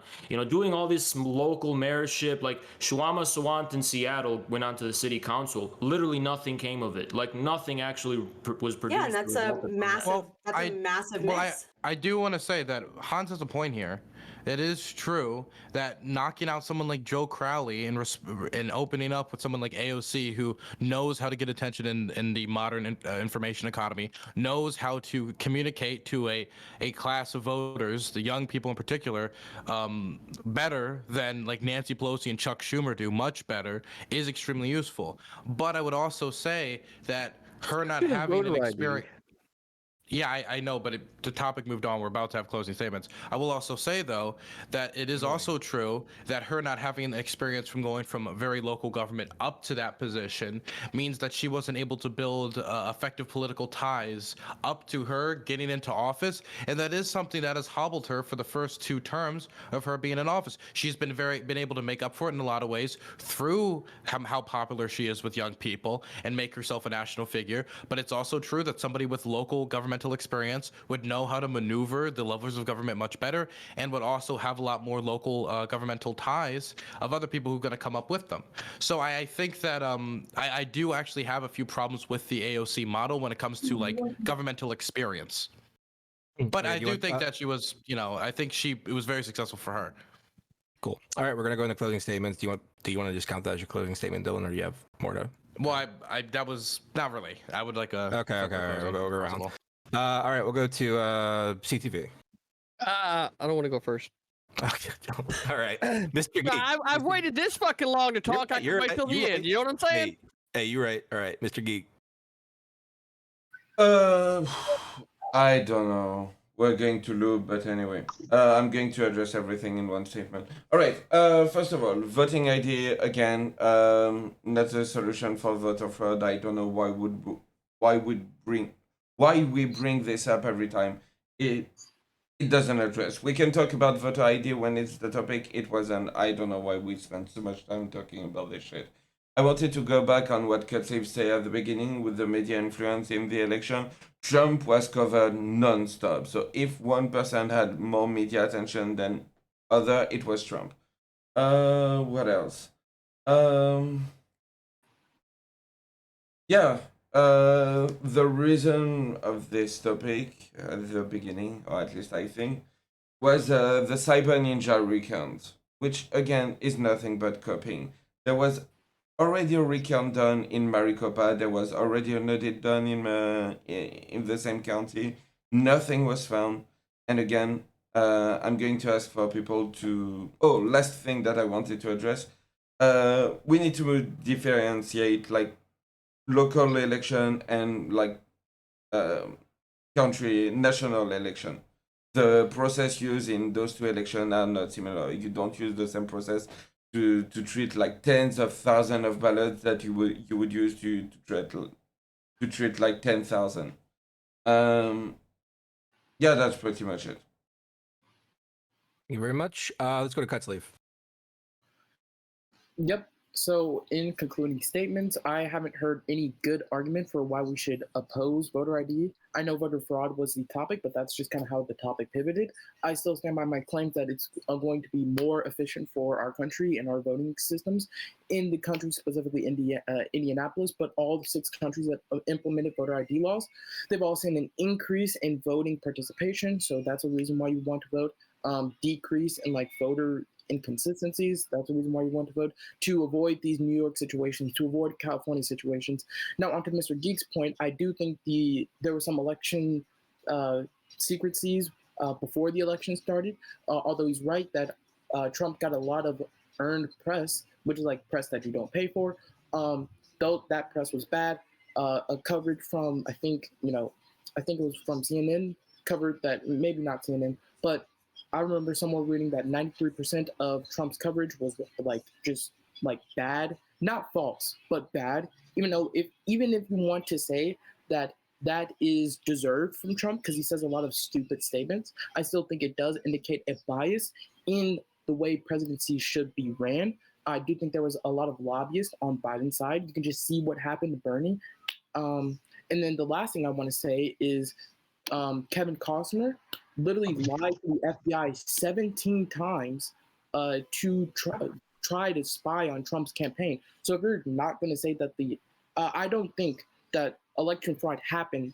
Literally, people were voting twice for Biden. I don't think that's what happened. I think the election fraud started way before even one ballot came in. I yield. Very much. Let's go to Redneq.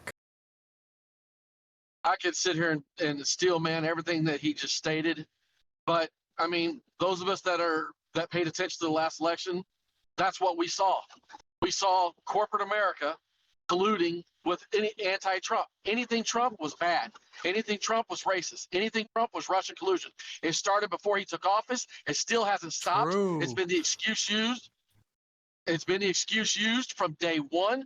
The Dems are smirking and think they've got it made. And that game, I'm done playing. I'm tired of seeing this bullshit happening. All of you on the left that sit here on Twitch and stream, oh, we're the smartest people on earth. We know what's going on. Show us the proof. Mr. Frenchie over there, who should be outside fucking trying to help his country get their freedom back, instead is sitting here telling us that we need to give more authoritarianism and fascism to our government. I mean, let's just keep listening to these fucks tell us what we're going to do as Americans. I'm done with that. It ain't a right and left issue. This is an American issue. Corporate America, corporate machines, all of this stuff. Dylan even said it earlier. The corporation, yeah, the contractors that the Dems hired and or the Republican hired. There are places where you guys will sit there and say, oh, the Republicans cheated, and we'll sit there and say the Dems cheated. Both agreeing, but see, y'all just want to say, oh, well, we won, so there's nothing to do. Let's not fix anything. We start going down these little rabbit holes about bullshit, but nothing ever gets done. It's every 4 years, the same story. And I've watched it for almost 50 years. And I'm telling y'all can keep playing this game, but until you look at yourself in the mirror and say, who am I really voting for? Are they doing what we want as a whole, not just what you want on the right or what I want on the left?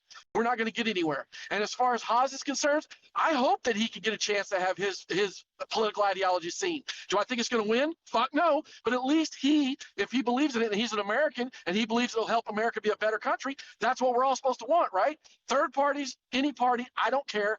I just don't want to see this bullshit keep happening where we citizens are fighting each other over a corrupt government that's just going to tell us to fuck ourselves, which is what's happened this past election. Thank you. I don't know if I said this at the beginning, but if we could steer away from personal attacks, that'd be just generally just try to keep that in mind. Let's go to somebody personally. I mean the Frenchie thing. It was that I don't know if it's necessarily being French isn't bad, but it is. Well, that is an It is. we all love France. Let's go to Haas. Not me. Can't stand French people. Wow. I did not come very prepared on the issue of voter fraud, but then again, it's not very much of interest to me specifically, but I do think the divisions in America are very real divisions. And my goal is to focus on creating a united American politics so that people will stop fighting each other instead of focusing on the true enemy, which is corporate America and the 1%. That's right. Thank you very much. Let's go to Sparky.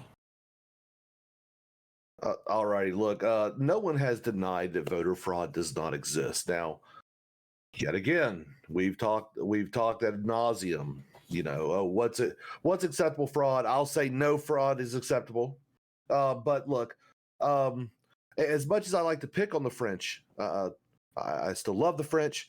So I'm definitely not going to say anything bad about Geek. Geek seems to be a pretty chill guy. But look, we could go ad nauseum. Oh, well, they always have to say, everyone has to say, oh, it's not enough. It didn't change the results of the election. And the fact that we have to put that qualifier in there is truly the problem. Part of that is because our tech overlords have determined that we will all be deplatformed if we happen to say beyond the shadow of a doubt or something like that this happened, because they'll dub it as misinformation, which, by God, this country was founded on all kinds of misinformation going unchecked. And now the current presidency is actually talking about, oh, well, we're getting people deplatformed off of areas like Facebook because they're passing misinformation. There's a lot of un-American things going on. Voter fraud is part of it.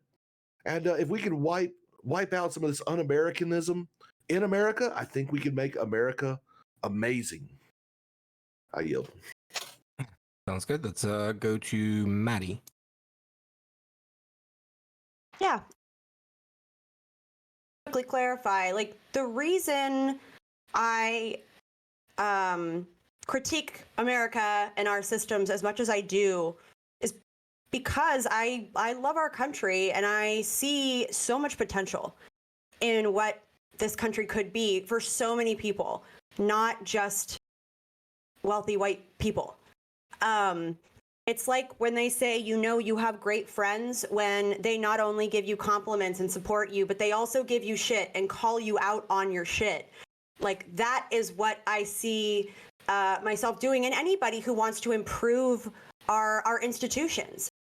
In the case of voter fraud or, making sure it doesn't happen, again, I think voter ID is potentially well-intentioned. However, it's cost prohibitive, and it's also prohibitive for those who are already disenfranchised and maybe don't have access to the documentation or information that they need in order to procure an ID. If we made the process of issuing driver's licenses free and more streamlined so that every single citizen would have access to it, then I think that would be fantastic. And then I think totally reasonable to have some sort of voter ID law, but that's unfortunately not the case.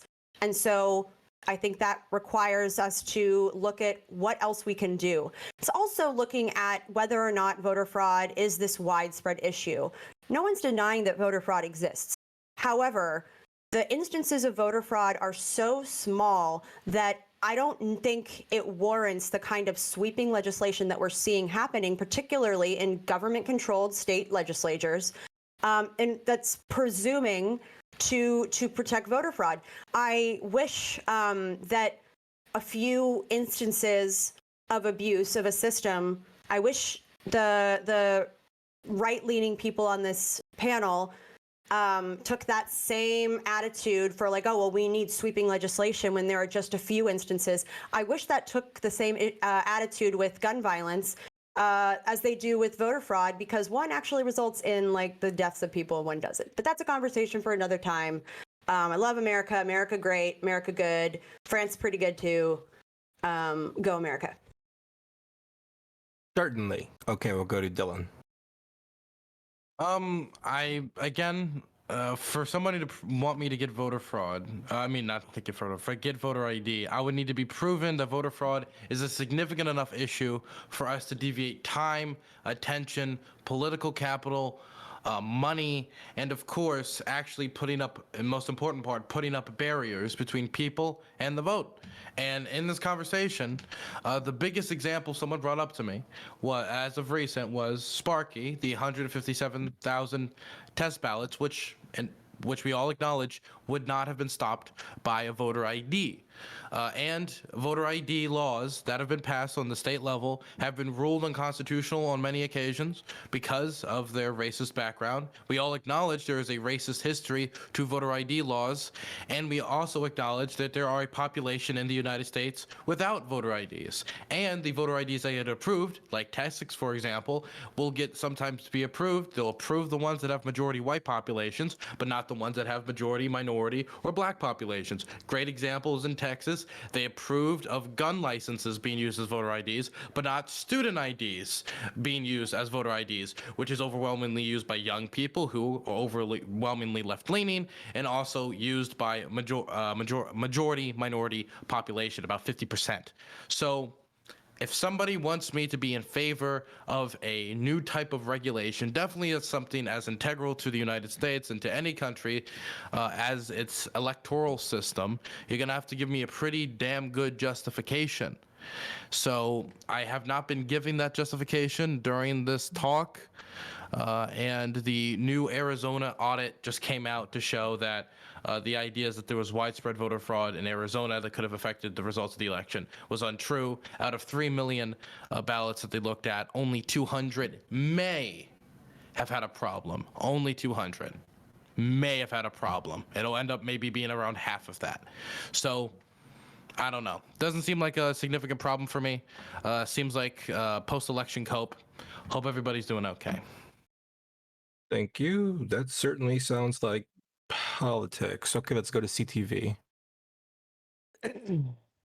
Well, it's my understanding, right, that France already has voter ID.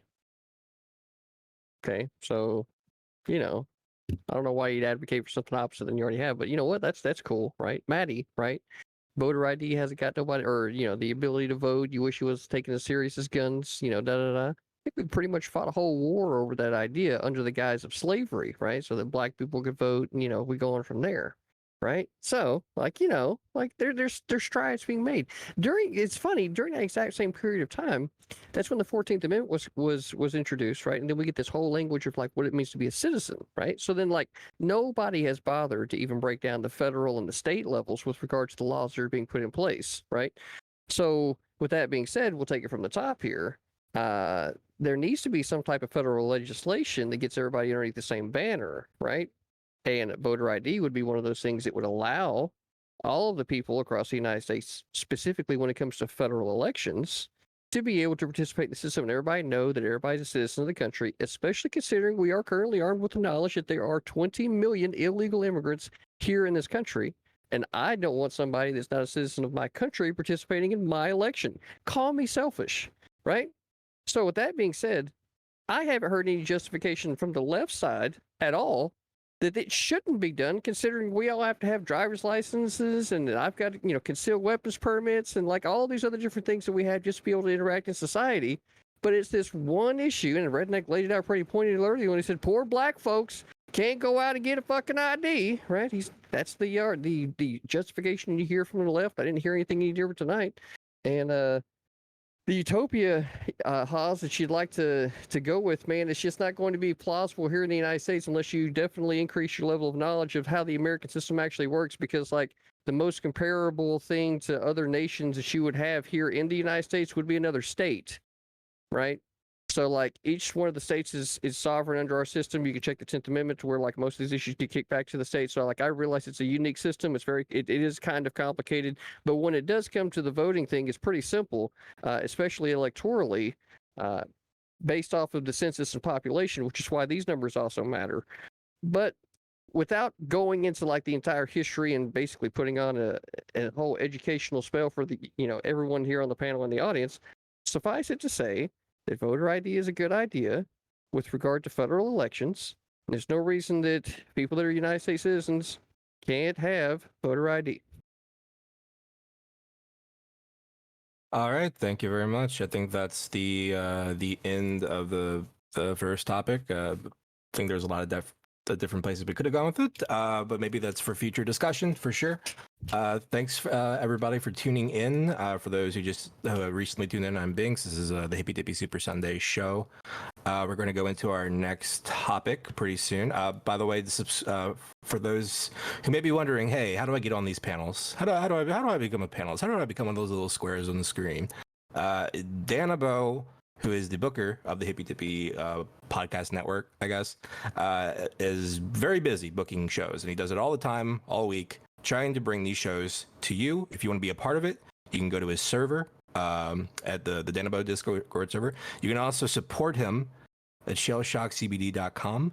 Promo Danabo, 10% off. Is that right? 10%? Okay. Yeah, so support Danabo. Follow them. Follow everybody on the server. Aircraft Sparky, CTV, Has, Redneq, Geek, Maddie, Cutsleeve, even though he turned his camera off. Appreciate you all coming on. I had fun. I don't know about you guys. I had fun. So we can go to the second top. This is we call it the palate cleanser. It's sort of just okay, let's exhale. Okay, some people hate it, some people like it. I like this topic though. Dana gave me a good topic. Who was the real winner of the Hippy Dippy Friday show, the Rumble? CTV. And this speaks to very specific people. This is open, by the way, no opening statements. You dive in. Didn't we have a different topic before this? No, we have one after palate that. Cleanser. Yeah, this is just a short palate little cleanser. It's like a little mid topic. I didn't hear that. Y'all were cutting in and out. Sorry. Driving. Yeah. All good. You're driving. Yeah. Yeah, but I feel like CTV has something to say about this. So if he could kick it off. Well, I think it was obvious. I'm more curious about how everybody else in the room feels about it. I obviously have my own take on it, but I don't feel like it would probably be the most justice for me to lay it and just flop it out there on the table first, right? Maybe let the people get warmed up a little bit, and then we'll just kind of go from there.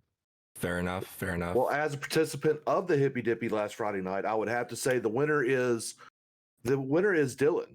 Dylan is actually the winner of the Hippy Dippy, and it's because he has now got another, which is going to be record-shattering future viewer numbers when Demon Mama and Destiny actually do tie in for the Hippy Dippy Championship.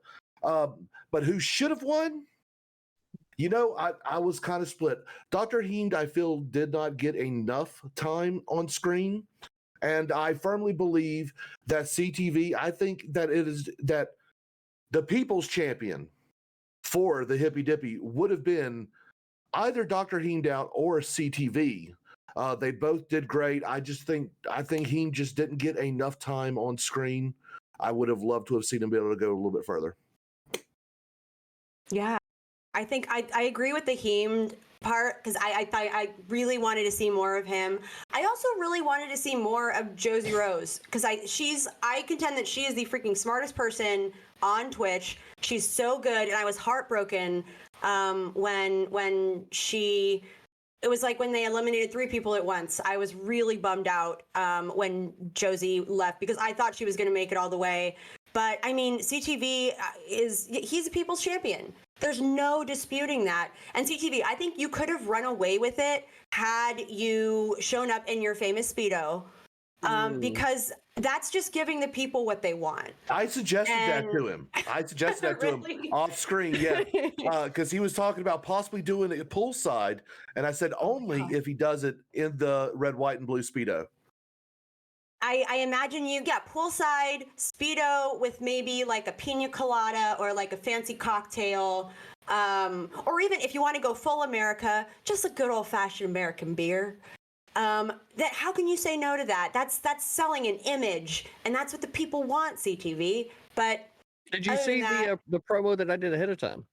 Yes, I did. I think we all saw it. It's very good. It's very good. Listen, CTV is obviously the winner of this Hippy Dippy. He might not have the belt, but he was the obvious winner. No shot. Like. Yeah. And so we I don't know. Well, I guess. I will say the one thing that I thought was funny was that I left before Hunter Avalon, who contributed like next to actual nothing during the conversation, like that I was a part of. Right. As a matter of fact, all he really was a good bouncing board for a setup meme. Right. And he totally fell right for it. And then like, boom, identity politics right off the bat. It's like, that's why that shit's bad. But, you know, a little bit of forethought gets put into these things for the audience's benefit. Somehow it gets lost on the judges. What are you going to do at the end of the day? Right. But what is, in fact, true moving on from here is that everyone knows what's coming up in the future. Right. Everybody knows what's coming up. It's going to happen. By the way, what is it? You already know we're on the hunt. Is it what? Oh yeah. The wolf pack is? We're on the hunt for the belt. It's going to be sitting in this background at some point. It's called like Hunty Dunty or. Well, everyone's commented except for Mr. Hippy Dippy himself, Dylan Burns. So I'm curious what he has to say. Well, Redneq hadn't commented. Redneq too. Redneq, yeah. Other Redneq said CTV. I'm sorry. We can get to Redneq. Hickory Dickory, the Hickory Dickory Championship. There we go. I mean, I think I didn't get a chance to watch it because I've been driving for 3 days from California back home to Wisconsin. But I heard through the political grapevines that Dylan pulled his bullshit again and colluded and took it away from a conservative because he does that kind of shit. Dylan is a hypocrite, lying scumbag that tweaks all of his narrative hippy dippies into his own left-leaning wins, so he'll never be a true Vince McMahon. He can't do it because he's not fair enough. He just can't seem to swallow a conservative wearing the belt that actually earned it. And for once, CTV and me have to agree on one thing when it comes to this. You won, big dog. I'm going to rewatch it again. I tried to watch some of it. I was laughing too hard. You based the hell out of him. I'm proud of you. Dylan, you're a scumbag fucking liar. You should have gave him the belt. Wait, I think the fact that he's Hey, unclear look, makes this him might be more- the first time that Redneq and Demon Mama have been on the same page, but I will also I'll gotta throw out there that yeah, Vince McMahon is known for his fairness. I don't remember that in any wrestling book I've ever read or any biography about plays Vince both McMahon. sides of the fence, Dylan. Come on. He plays both sides. Come How on. long did You it take don't. Vince McMahon to crown a black champion? Bro, he literally uses villains from both sides of the fence. Come on, I'm saying that. Look, that's what I'm saying. Anyway, the thing is, there's only been 2 champions. You can't like go after me when there's only been 2 champions in the history of the belt, Both right? lefties. And you want to know what? Both and you want to know? lefties. You're gonna call Destiny a leftist? Infrared. Yeah, I do. Infrared. Wait. Let me ask. Infrared. Is Destiny a leftist? No, but he's a liberal. He's liberal. He's liberal, but he's not a leftist. So let's not categorize him as a leftist of some sort, okay? Anybody other He's than not me a is a leftist. socialist. He's not a communist. He's not a Marxist-Leninist, a He's Dengist, or definitely any not of a them. conservative, though. Okay. Anyway, look, you want to know who won the Hippy Dippy Rumble? It was me. I won the Hippy Dippy Rumble. You want to know why? Because I smashed my viewer record numbers. We went from 2.8K to 3.6K in live viewers, and that was just on our channel. The after show caused so much commotion that people have been talking about the belt ever since it. You want to know what the next day was on political Twitch? Denims was reacting to it. Chud Logic was reacting to it. Everybody and their fucking daddy was reacting to it. That's because I put together good content. I put together good shows. And so the real winner of the Hippy Dippy Rumble isn't whoever won the fucking belt. It's me. Because I got the views. I got the money. I got the big stream. That's who won, okay? The vicious businessman. He got it. He just acknowledged it. No. The thing is, I'm not the corporate cocksucker. I'm the corporation, which you need to suck off to get on my show, okay? So in this analogy, you're the one who needs to be sucking, not me. That's the American dream. Is That's the American dream. Becoming the corporation. Can I throw this out there? If Dylan is Vince McMahon, I feel like Redneq could be a contendable Stone Cold Steve Austin right now. I think he's kind of given that. Easy. Oh, I lived. Hey. Here's a funny story. I actually lived right next to his sister in Texas. That's pretty cool. Was she a good neighbor? Yeah, they were great people. They were cool. Her husband's a dentist. He partied every Thursday night. Hell yeah, that sounds great. I can't wait for Vadim to clip this and see, Dylan does not care about the integrity of the show. He is once again an evil businessman. Look. But I will say about that whole thing is like Redneq was there. Ultimately, if anybody is legitimately looking at that show and is walking away from it, thinking that was like the real world, or walk away from panels thinking this is the real world, you're the type of people that need to be like explained that Star Wars isn't a documentary to you. You're the type of person who watches like a documentary about World War II, and at the end of it says, man, someone needs to do something about this Hitler guy. You're that person, okay? You're clueless. People shot promos for it. Vosh was alleging that I broke into his home and stole the belt out of his physical home. I was wearing a elegant robe and and I had a wine glass and all this different stuff. There was evil music in the background. If you can't just enjoy performative art and what was going on there, and you think that all of that from start to finish was the real world, then you're clueless. Yo, Dylan, you gotta stop subtweeting Demon Mama right now. I'm not subtweeting Demon Mama. I'm not Demon Mama. Demon Mama is actually like really intelligent when it comes to these things, and she's known about like Hippy Dippy for a while. I'm subtweeting a certain section of my audience. That's who I'm subtweeting. All right. Well, Real quick. Yep. Go ahead, Geek. Okay, I just wanted to add 2 things. First of all, since I'm working with Dylan, I'm going to leak some backstage secret. We had a meeting with the PR department, and we all agreed that it's all Danabo's fault. So that's the first thing. Second thing, I feel kind of proud because I put the design like on the belt. I made the design, so technically people are fighting over my work. So I'm kind of cool with that. Yep. Yeah. Here's a question. InfraRed. Do you want a shot at the belt? That's a good question. I don't know what it means. I don't know what you're talking about. Don't worry about it. It's a kind of debate competition, sort of, where the winner gets. Well, explain it. Stop right now. Like the reality here is that anybody that, and perhaps maybe this is just a selfish part of me, right? and I'm sure that every other person that has been participating in the Twitch politics community specifically, right? Because I could give two fucks about YouTube, right? I'm here on Twitch, right? So the Twitch politics community, right? Like people that are competing in the Hippy Dippy should be a part of Twitch politics and its community, right? I don't think you should be able to allow YouTube content creators to be able to do fuck all because they're not here on Twitch. I realize that you upload this content to YouTube, but it is aired on Twitch.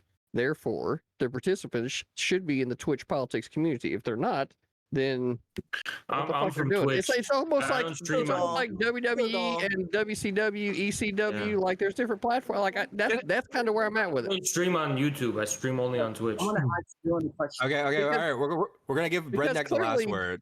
Because clearly YouTube is more like WCW, right? It's like or ECW. It's like the lesser league. Tough. So, Redneq.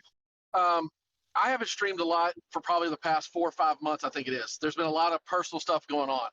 When Dylan talks about performative art, let me be clear. I know the projected image that you guys all have is he's a crazy old fucking man who screams a lot. I'm animated. I love fucking banter. I love to piss and moan and bitch and cry and whine about everything the same way that you guys do as well. So don't forget that a lot of this is bullshit. But ultimately, and I've said this on Dylan's stream many times, and everybody says, oh, so I'm going to say it early so that way y'all know I'm being real, and this is the palate cleanser. I hope every one of y'all are successful in your endeavors. I hope every one of y'all are safe. I hope every one of you guys live your life to your fullest. Take away the bullshit and the banter that I give on the fights that we have. If you ever need somebody to call over mental health or any other thing that affects you, I am a veteran who suffers from an anxiety disorder, and I also suffer from a heart condition. So forget all, I mean, this is me being as pure and real as I can. I am not about continuing this banter the way it's been for the past almost 2 years. I'm done with that. If you guys want to have the game, I'll play it, but I prefer for us to actually sit down and talk about how we can combine our talents to make our world better for all of us, not just one side or the other. I truly am. That's who I truly am as a person.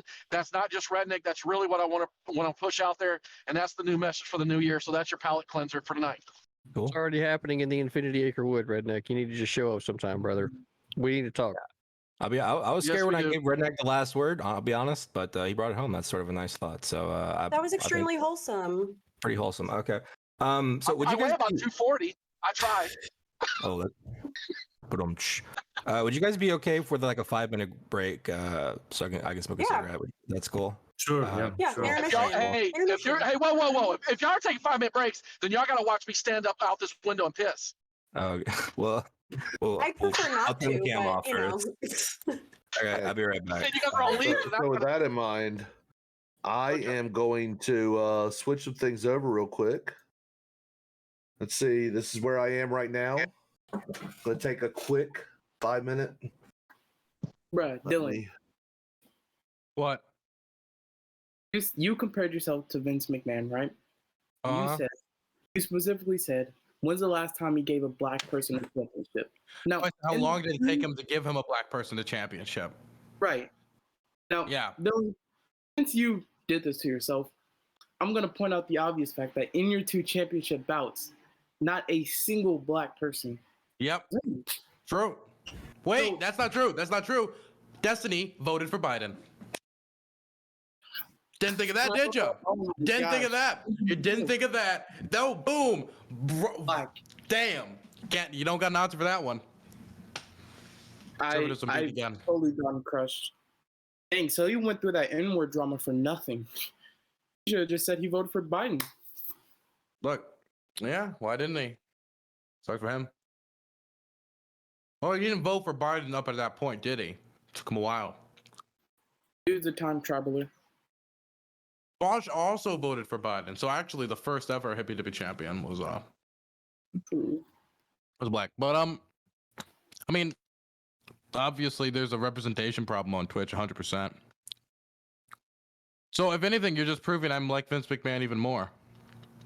Yeah, that's what I'm saying. I'm saying that that comparison was accurate.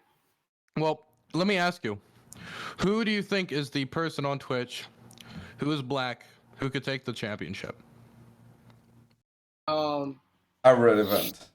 Or YouTube? Yeah, well, the problem with Irrelevant, we've been trying to schedule him for like Yeah. 20 years and he never comes on. Never mind. You did have Trihax. Trihax was one person, but he's not really much of a debater. But I feel like either or Tyler Bluntman. I think Tyler Bluntman can. Tyler Bluntman is not going to be invited to another program ever. What happened? Is there something? Yeah, it was a lot of misgendering on a panel. Oh, I think honestly, it would probably be someone like Joe Lewis, maybe. true. Jen, I feel like he's much more of like a counterpoints type, or like Oh, GSU Gambit could also. He could. I mean, you'd have to get to a position, but the thing is with these people, they have to get into a position to challenge for it, right? Like right now, there's a lot of people who could challenge for the belt. It could be Demon Mama. Demon Mama obviously has justification to challenge for the belt. It could be Hunter Avalon. Hunter Avalon is somebody who I would think 100% has justification to challenge for the belt. I don't think he would, but he has justification. Vosh could, but obviously Vosh has shown himself to have zero integrity whatsoever when it comes to the Hippy Dippy Championship. I know this is something we can all agree on. I was thinking about this idea. What about Mr. Redacted? Did he ever? Mike from TV. I have tried to get into one of these things so many times, and every time it's like a month-long negotiation that always just ends up with no, and then and like we did it twice, and then Danabo tried it on his own a third time, and then that also failed. We tried to make it happen with Vosh multiple times, me once, me a second time. Oh yeah, no, it's not. It's just not going to happen. Obviously, he's definitely not going to debate Destiny. I think there's not many people I could get him to debate. When he does debate, it's like this recent stuff with Hunter Avalon. Like, it just happens spontaneously. There's not like much that's set up, you know? And then obviously you've probably tried it, but have you? I would also be curious about Lauren Southern. Have you tried it? Lauren Southern I don't think she'd be interested in like a round table or any of that stuff. She would be interested in one-on-one with somebody. If I could set up a one-on-one with her and like Destiny Vosh or anybody, like, yeah, I'd do it. But the thing is, a lot of these people are for example, there's a lot of people who just like completely ignore these types of requests. Like Steven Crowder obviously did it for Sam Cedar. Jackson Hinkle, who's the guy who debated Vosh, is doing it for me. Other people, the people just do it all the time. It's easiest to just ignore it. So that's what I'm pretty sure. Like, definitely when you're a much smaller content creator, that's what most of these people will just do. Makes All right. Yeah, Jackson, he's focusing on like big influencers, you know, like bigger, more people with bigger audiences, you know. Yeah. I mean, I understand that, but the thing is that bothers me is that if you are somebody who, like, you know, is concentrating on like a really hardcore foreign policy issue, and then you specifically go and talk to people who like don't know like shit about foreign policy. Yeah, but but weren't you the one who prepared Vosh for that one? I sent him, like, he asked for like a few DMs. I gave him a few DMs, but like besides that, not much. I mean, I don't know. I mean, like, I just sent him like an article or two. I was like, here's like an article that give you some basic history. He did get a lot of coaching from like a few people, you know. Yeah, but how much can you really? I mean, that's like, for example, let's say I got like Cutsleeves or Aircraft or Maddie or any people in this room, and it was like, okay, tomorrow you're gonna be debating this person. I don't know, any like person who's, I don't know, like read books on foreign policy, on the Korean War and why America shouldn't have gotten involved, or some random issue. Like, there's only so much you can do with an hour, like within 24 hours or even a week. And so like I feel like it makes more sense for like people who like regularly look into this stuff to be having conversations rather than like somebody doing like a Wikipedia quick search and a bunch of DMs. So it's whatever. But I don't, at the end of the day, like, one thing you have to understand about Jackson is that the place he's coming from over on YouTube is like he's actually working with like a lot of high level journalists, and like, so he's not really used to dealing with like political Twitch kind of debater people, you know. Like, he should also those guys on YouTube. that should strengthen the argument then for getting people who are more content experts. Because if he's more regularly dealing with people like serious journalists, then I would think that the quality of the discussion would be amplified if he actually had, like, rather than just the big streamers, actually had people on that were more like dialed in to that specific. I mean, it's his own right? it's his own personal choice. I think he just wants to focus more on people with like bigger audiences and focus more on like people that he specifically knows are Yeah, more. and I know you were talking last. I was watching your stream last night. I know you were talking about how you wanted to tag team a debate, and I would totally that would be pretty awesome. I don't know if you can convince him to do that. That'd be totally cool. I would help out wherever I could. Well, the thing, Jackson, you said? Yeah. Yeah, I think we could do a tag team, but I think we wanted to do Destiny and like David Pac-Man. Yeah, it would probably be a bigger, like a bigger. Yeah, right? At the end of the day, like the thing that gets me is Jackson like did a video about me like saying like this thing about like AOC's Twitter doesn't say much. We do a response, we go back and forth, and then it like evaporates. And the whole thing that started the whole like Vosh and him like whatever was me. Like Vosh asked me to come on. I gave him a few comments about like Syria, and then I left, and then Vosh talked a little bit more. Then he goes and debates Vosh.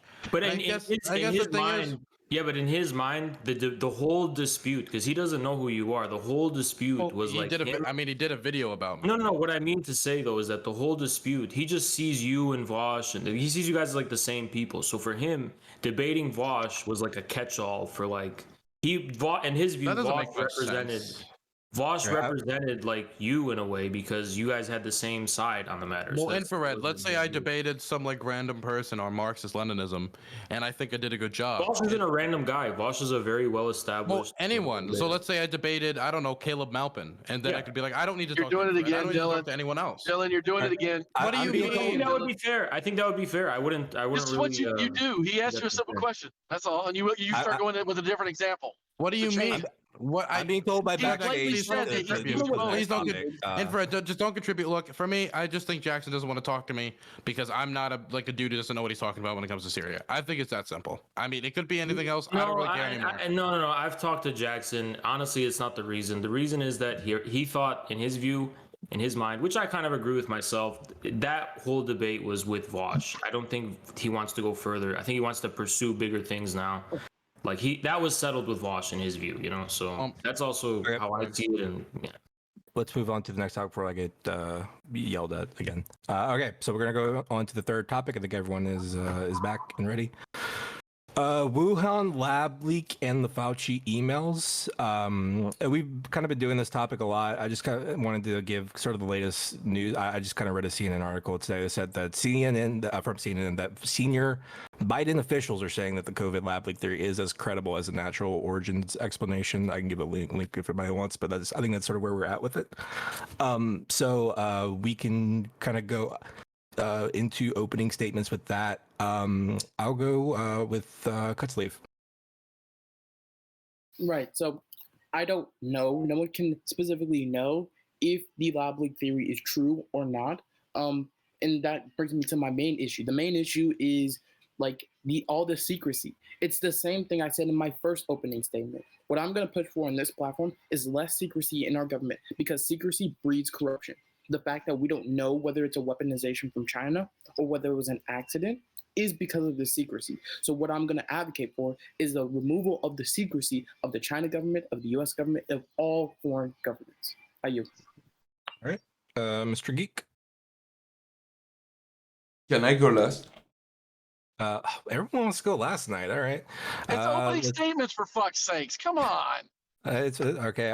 We'll go to Maddie.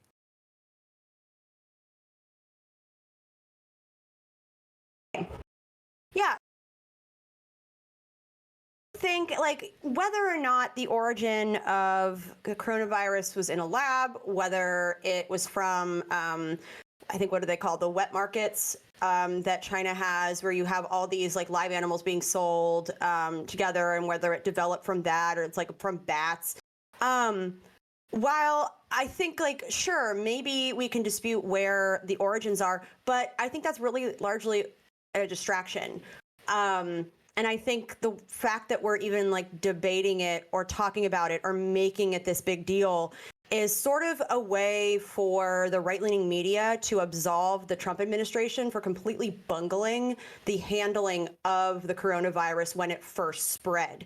And this is almost like a way for them to try to retroactively say, oh, but, you know, it was really this conspiracy from China and it was a lab leak and that was why all this happened. It's like, no, regardless of whether or not it emerged naturally or from a lab leak, that didn't prevent the government from instituting a national mask mandate in a timely fashion. That didn't prevent the government from implementing a massive national tracing program, tracking and tracing program. It didn't prevent the government from actually taking this pandemic seriously until it came out that they had to.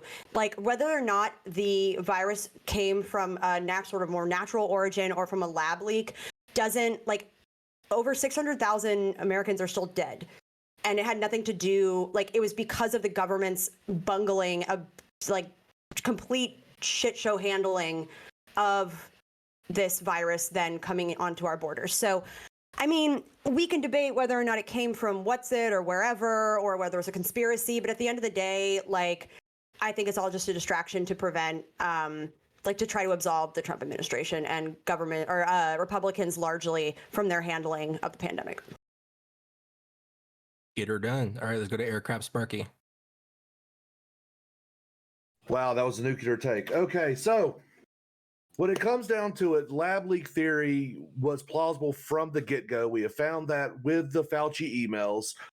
Look, I'm old enough to remember a time when China was producing radioactive drywall, putting lead paint on children's toys. Look, incompetency and rushing to develop a product is the Chinese way. It's all about that wand, baby. So when people go, oh, well, that's misinformation because, you know, there's no proof. Well, here's the deal. It's a theory. It's an idea. It's a, hey, this could have happened. And at the end of the day, we're talking about a country that has literally came out and said, we are going to up our nuclear weapons if you get into investigating this. That right there is screaming nothing but guilt. Was it meant to be a weapon? No, that's a little ridiculous. Considering quality control in China is not well known to exist. When it comes down to it, this shouldn't be political at all, but for some reason it is. Maddie Cakes wants to talk about something about how we should have instituted an immediate mask mandate across the country. There's this little thing called the Constitution. It gets in the way. That's the reason why that didn't happen.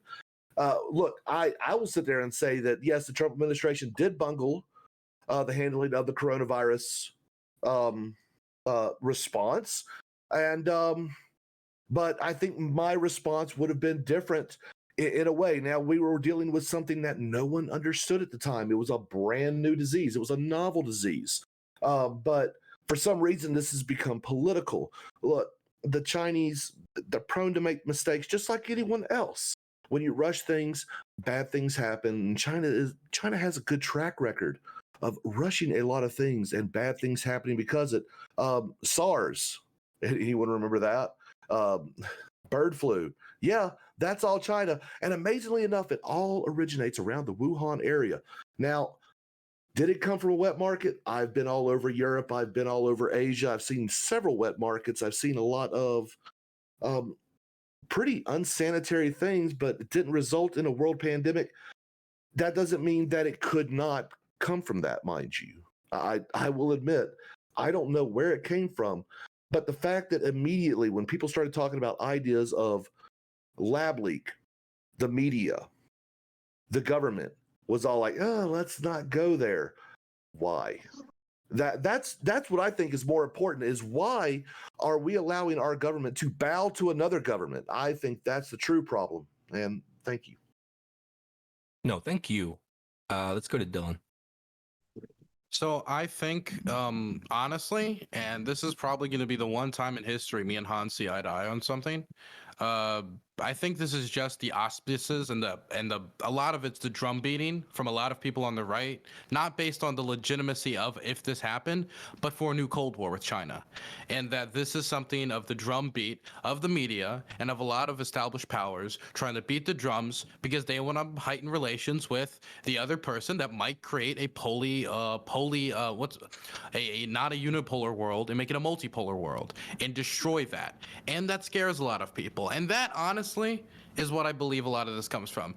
That's one side of it. On the other side, is it a possibility? I'm not a scientist. It could be, and it seems from the articles and all the information I've looked at that it seems to be being needing more eyes now than ever.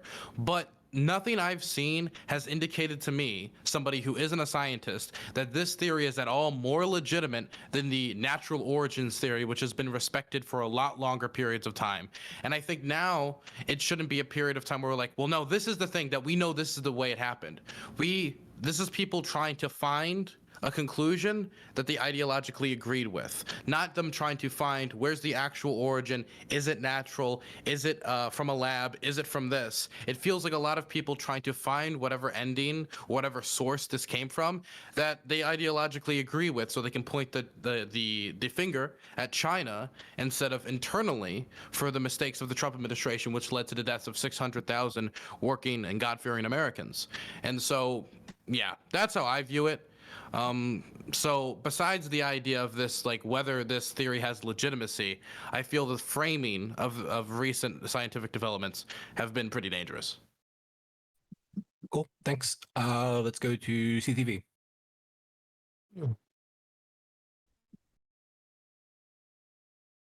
Well, it's obvious.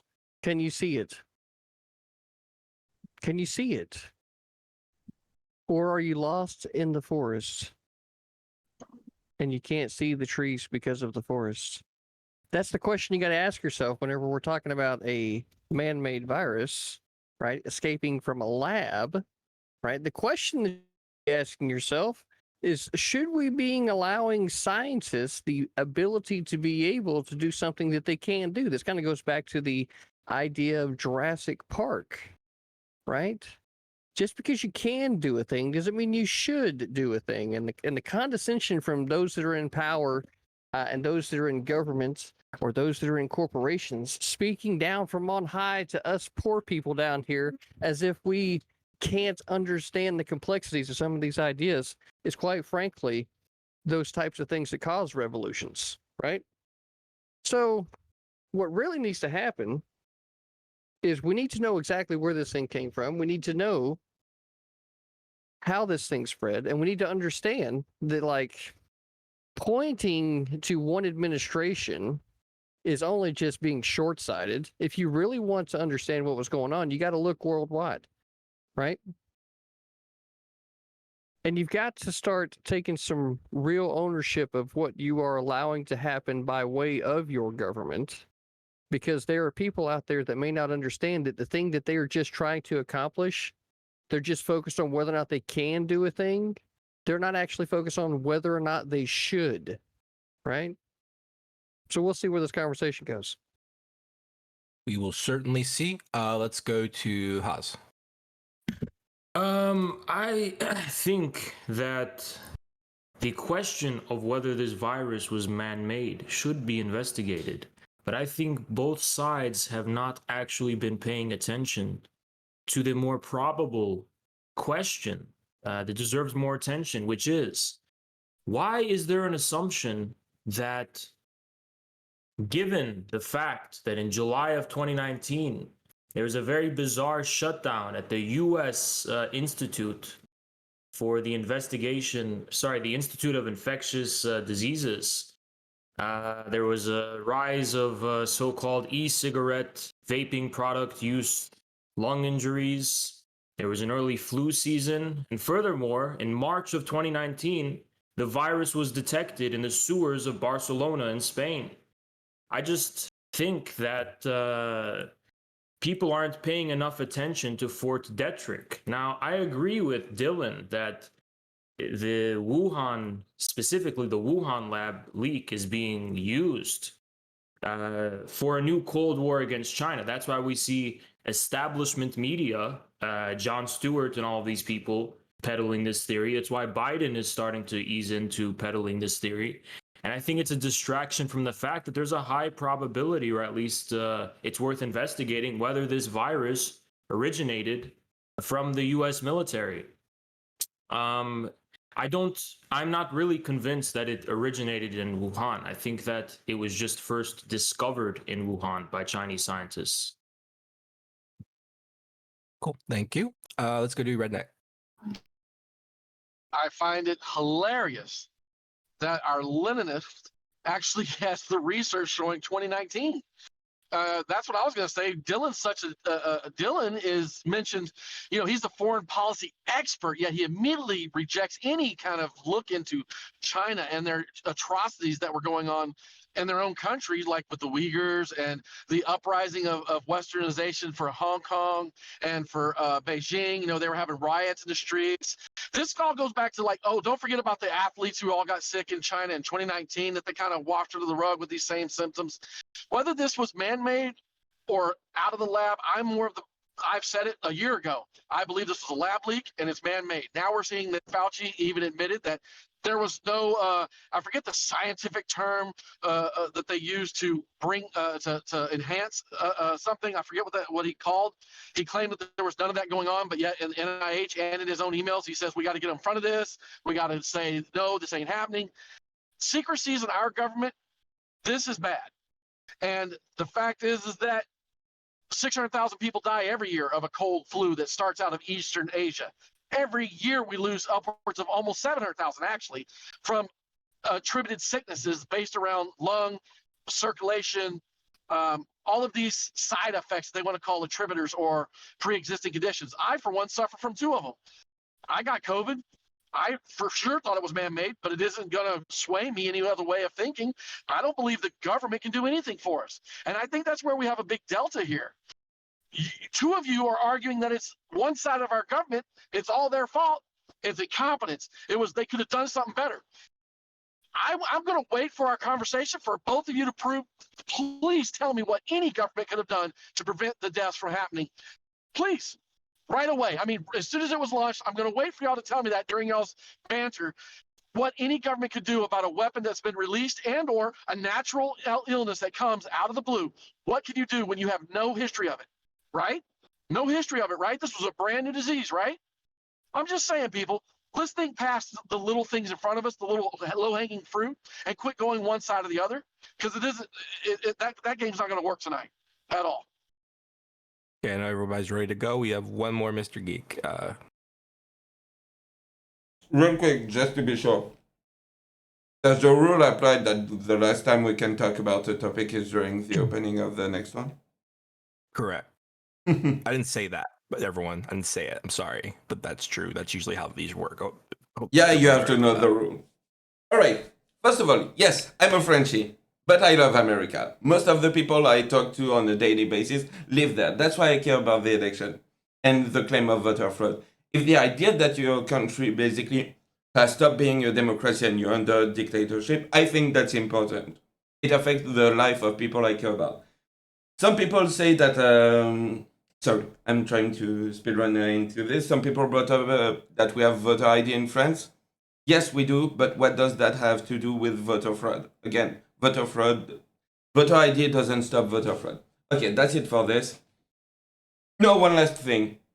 How can you talk about the freedom of my country where we literally just spent 1 hour arguing about how your country almost became a dictatorship? So please, and see you on the 5th wave. Okay, lab leak. Circumstantial evidence is literally bullshit. I don't care about what you heard. I don't care about like one employee missing from one lab or some shit like this. What I care about is real evidence. We need to find them, we need to look at the virus. And everyone who looked at it found no evidence of main alteration, if you want. So when you design something, you tend to give it a purpose. And that's what scientists check when they look at the virus. And so far, they have found zero evidence that men intervened at any point. That's it. Scientists get paid to do research. All right, Okay. let's start with Dylan because sorry. some Someone Sorry, I doesn't thought we all understand went. peer review. Okay. Yeah, someone so, doesn't understand that you get paid to find something. Yeah, Okay, let's go. paid to find it, what they're paying for. Dylan, it's Dylan time.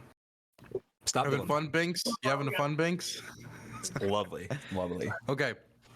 So, I want to respond to the idea that I said I was a simp for the Chinese Communist Party as a joke. I don't think anybody can construe my political positions as a operation to cover up what's going on in Xinjiang or what's going on in Hong Kong. In fact, Redneq, I'm getting a horrible echo. I might be Cutsleeve. Okay, Yeah. you're good. Okay. In fact, Redneq, if you go to my YouTube channel right now, I uploaded a video literally 4 days ago that talked about an old interview between some journalists from Al Jazeera and former translators for Deng Xiaoping.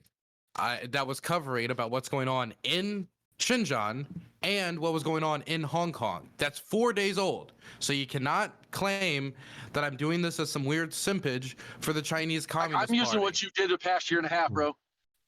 Your streams over the past year and a half. What about everybody have condemned everybody that said it was a lab leak. Look, I don't know what you're. Look, my streams. Trust me, my streams have never been. Look, I think InfraRed can attest to this. That I am not known for my extremely favorable views of the Chinese government.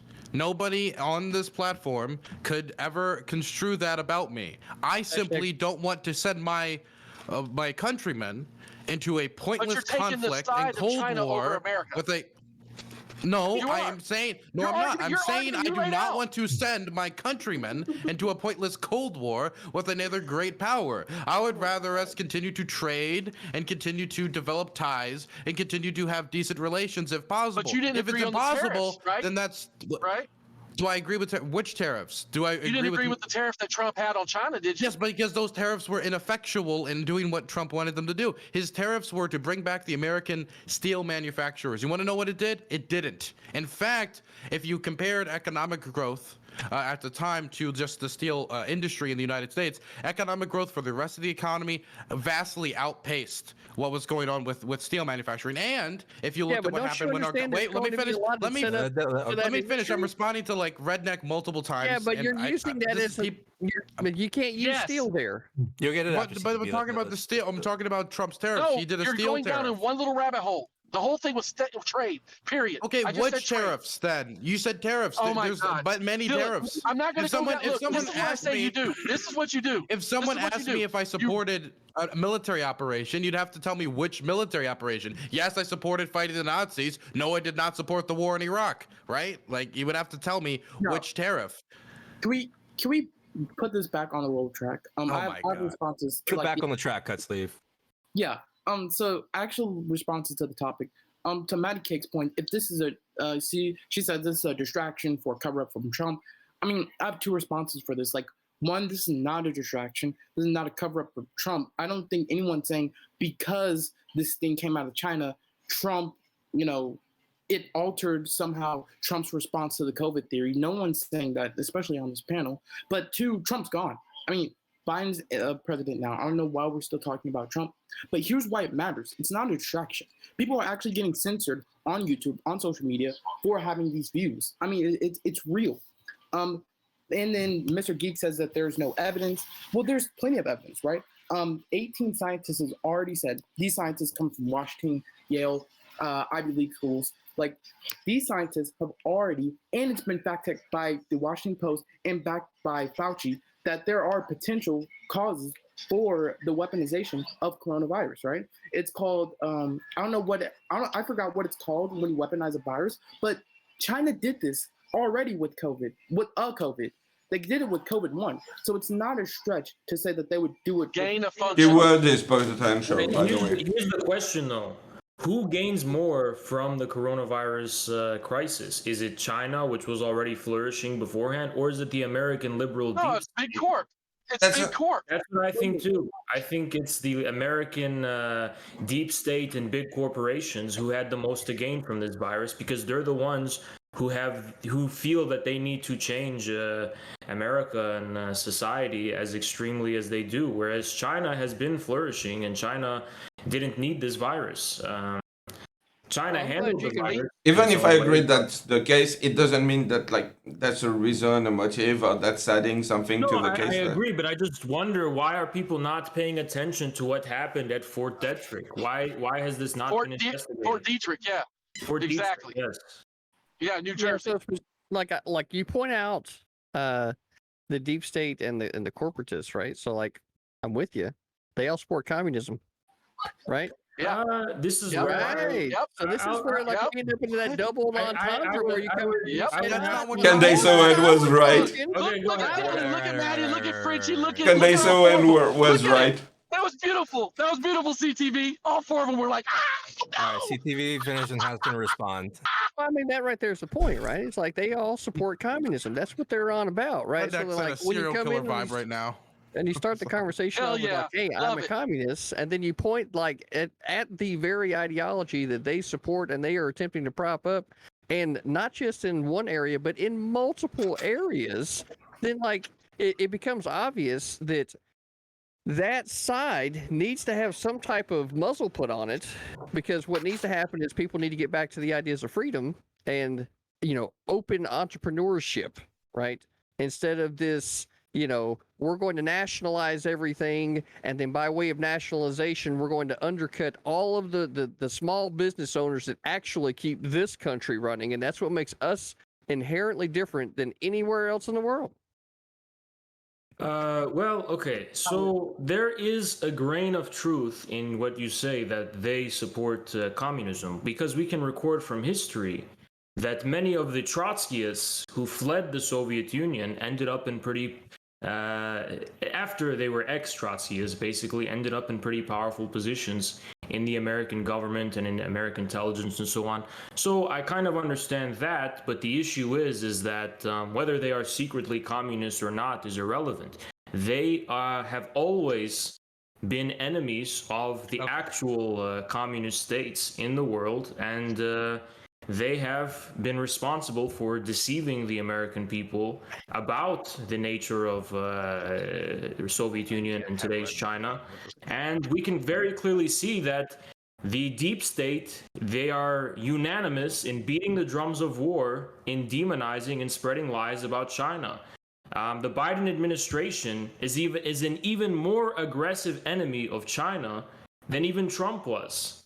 Trump met with Xi, and Trump's goal, basically, don't support Trump, I don't like Trump, but his kind of shtick was, well, we want to help American manufacturing and we want to give the American worker some jobs back. From the Chinese perspective, they didn't really have a big issue with this. That's why in China, they used to call Trump Comrade Trump, because the Chinese hate the liberals more than they hate Trump, because the Chinese appreciate how Trump wanted to focus on America instead of waging a global crusade against all these foreign countries, China included. The Chinese want what's best for China, and if Americans want what's best for America, I think this would be good for America-China relations, because they would understand that.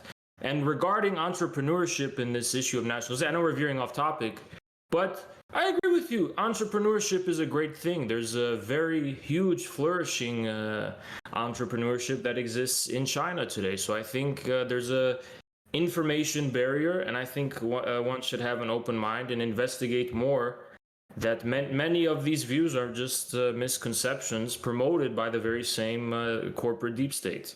Yeah, but it just seems like all you'd be doing is trading one corporate corporate/deep state, right, with giving that deep state complete authoritarian control in order to achieve a utopia that, quite frankly, is not achievable. And this is evidenced by China's their military actions against Taiwan. Every year they go out and conduct exercises of force against Taiwan, right? When all like Taiwan really wants to do is to be left alone, right? So then, like, whenever there's a regime that exercises military force in that way, like it becomes questionable from the start. You know what I'm saying? One at a time. Taiwan has always been part of China, so this would be like if the South seceded from America. No, it hasn't. Taiwan is the only legitimate China. For many centuries, it was part of China. It was the British, and it was colonial interventions, and then it was the Chinese. Actually, it wasn't. It was a big political movement that happened inside of China, and they all got pushed out to the Taiwan Islands, right? Both sides agreed there's only one China, and Taiwan's a part of that China. They just disagreed about who rules that. So then you wouldn't have a problem with Taiwan being the only legitimate recognized government of China, then, right? And if they can win the support of the Chinese people, sure, but they haven't. The majority of the Chinese people are for the People's Republic of China government. So your solution then to the people in Hong Kong would be what exactly? The Chinese government is accommodating toward the political wishes of them to govern how they want, but they cannot secede and allow themselves to be a military base for foreign countries to be against China. If they want to have their political system and their policies, China doesn't care. As long as you don't try and secede and say that this is not part of the Chinese nation. I could go off. I really don't want to deviate from the question. Should we go back to the Wuhan? I can talk about Taiwan and Hong Kong. We can. Several people had their hands up. Yeah, Redneq and Sparky are raring to go. Come on. Well, then I guess we're talking about Wuhan and we're talking about Hong Kong. That's a new topic. Got it. Go ahead, Spark. Okay, thank you. Go ahead, Spark. So first of all, when it comes down to it, Hans, Hans, am I saying your name right, sir? Haas. Okay. During Haas's opening statement, he decided that he wanted to actually implicate the United States military with the creation of the coronavirus. I need a sauce on that. I'm sorry. Just a little tweet from Xi Jinping is not going to be enough. We all know that it originated in China. That is why there was such a brilliant campaign to ensure that anyone who called it the Wuhan virus, the Chinese virus, the Wu flu, or anything like that, they got put back in their place. To actually claim that the United States military would actually do something knowingly that could possibly get out and actually harm the American people itself is ludicrous at best, and personally quite offensive, but that's okay, man. I get it. When your actual wanted governmental structure actually takes people out in the shadows and caps them in the back of the head, I guess all governments can't. The U.S. government is on record doing that many times in history. I'm not saying military people did this. Not against their citizens normally. I mean, the only time that we actually know. They certainly have against their own citizens. Because the only time was during the Obama administration is when they knowingly bombed. Oh yeah, Muskegee. I think you should research the history of the 20th century. The U.S. government, the high-level intelligence organizations, had no regard for the sanctity of American citizens' lives. This many times they did take, as ad verbatim did, taking people from the shadows and capping them. It's happened many times. I mean, but to sit there and say it was the military, I'm going to need some sources on that one, brother. I'm just telling you. Military people would never do this, but at high levels of intelligence, where there's a disconnect from the military rank and file and most military people, yeah, I think it's very plausible. I mean, don't you think that there is a deep state that? No, there is. I used to work for it and with it because I worked in the IC for quite a while. Yeah, that's part of my military experience. But when it comes down to it, most of those people, I will qualify that, generally has the best for the American people, and they do things for the American people, not for the deep state itself, but for the American people. That's another topic altogether. The idea that lab leak not being considered an actual thing, and for it to have been censored as roughly as it has for the past year or so, actually gains it more legitimacy because people tend to shut down the speech they fear the most. And no, you shut this down because this is dangerous. This is literally what leads to anti-Asian hate. I'm against shutting down speech. Yes. So I agree with you. I'm against shutting down speech, but I have an open, honest question. If it originated in Wuhan, why did we find traces? Why is there so much mystery around why is there so much evidence that the virus actually was circulating in places outside of China? Gain of function was being done in Fort Detrick and in Wuhan under the NIH funding. I don't even know if that's true, but the only answer I can give is I don't know, and you don't know either. The Wuhan lab in China was visited by American scientists connected to the Winnipeg lab in Canada multiple times in 2018 and 2019. So how do we know that they weren't doing something undercover in Wuhan? Well, the thing is, We don't, but we know where it showed okay, up okay. first. All right, We have completely like went into speculation though, and everybody would have to admit that this is just complete speculation. Like, could there be an investigation? Sure. Has there been an investigation? No. What would we find? We have no clue. And so I just want to make sure that nobody in here is going to make any conclusions based on like pure speculation. It's the same thing when it comes to the Wuhan lab. I personally want to ask where I think it came from. I tell you, honestly, I don't know. I don't know where it came from.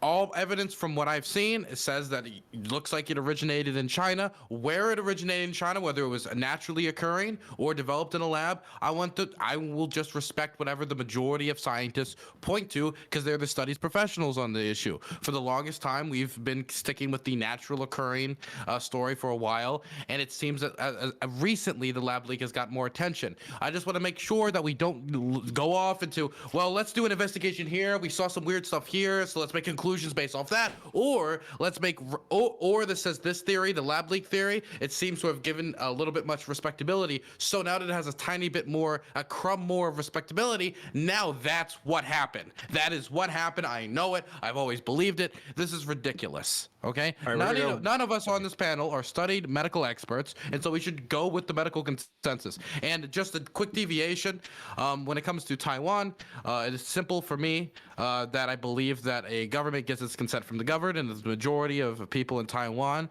want to be its own separate project, separate governmental project from the mainland. Then I believe it should have that right to be so. It is developed. What about the South's right to secede from the Union during the Civil War? For fuck's sake. Well, actually, let me be consistent.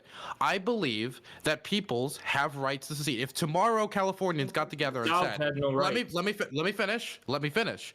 If California tomorrow they voted and they said we don't want to be part of the United States, I would say fine. Now, I believe there are certain things that you could secede for which are completely immoral reasons to perpetuate certain systems that are so oppressive, so horrible, that I don't believe that is a Why is your morality superior to the Chinese morality? Well, who's going to decide what's moral and what's not moral to secede for? All right, can I just say, look, I think this is super interesting, but like we only have 30 minutes, and I think we should probably try to stay on topic. And all right, so I want to throw it to Redneq, because I know Redneq's been raring to go, and then Geek, and then Cutsleeve. Maddie, get more tinfoil. Bottom line is this: if any of you guys have served, I would love for Dylan's research people to actually, go onto Reddit, into the non-lefty areas, and actually just look at the military ones. Don't even look at the right or left. Go into the military. Go in there and look at what source fucking Reddit. I'm telling you, I'm making a fucking joke. Just listen and be quiet. Put your mic on mute for a minute and just hush. You guys seem to always look for these. We need to follow science because a majority of scientists are saying this. Yet 5 years ago, majorities of scientists were saying that transgenderism was a mental disorder. You don't want that shit to come back, do you? Let's go past that one. Fucking scientists get paid.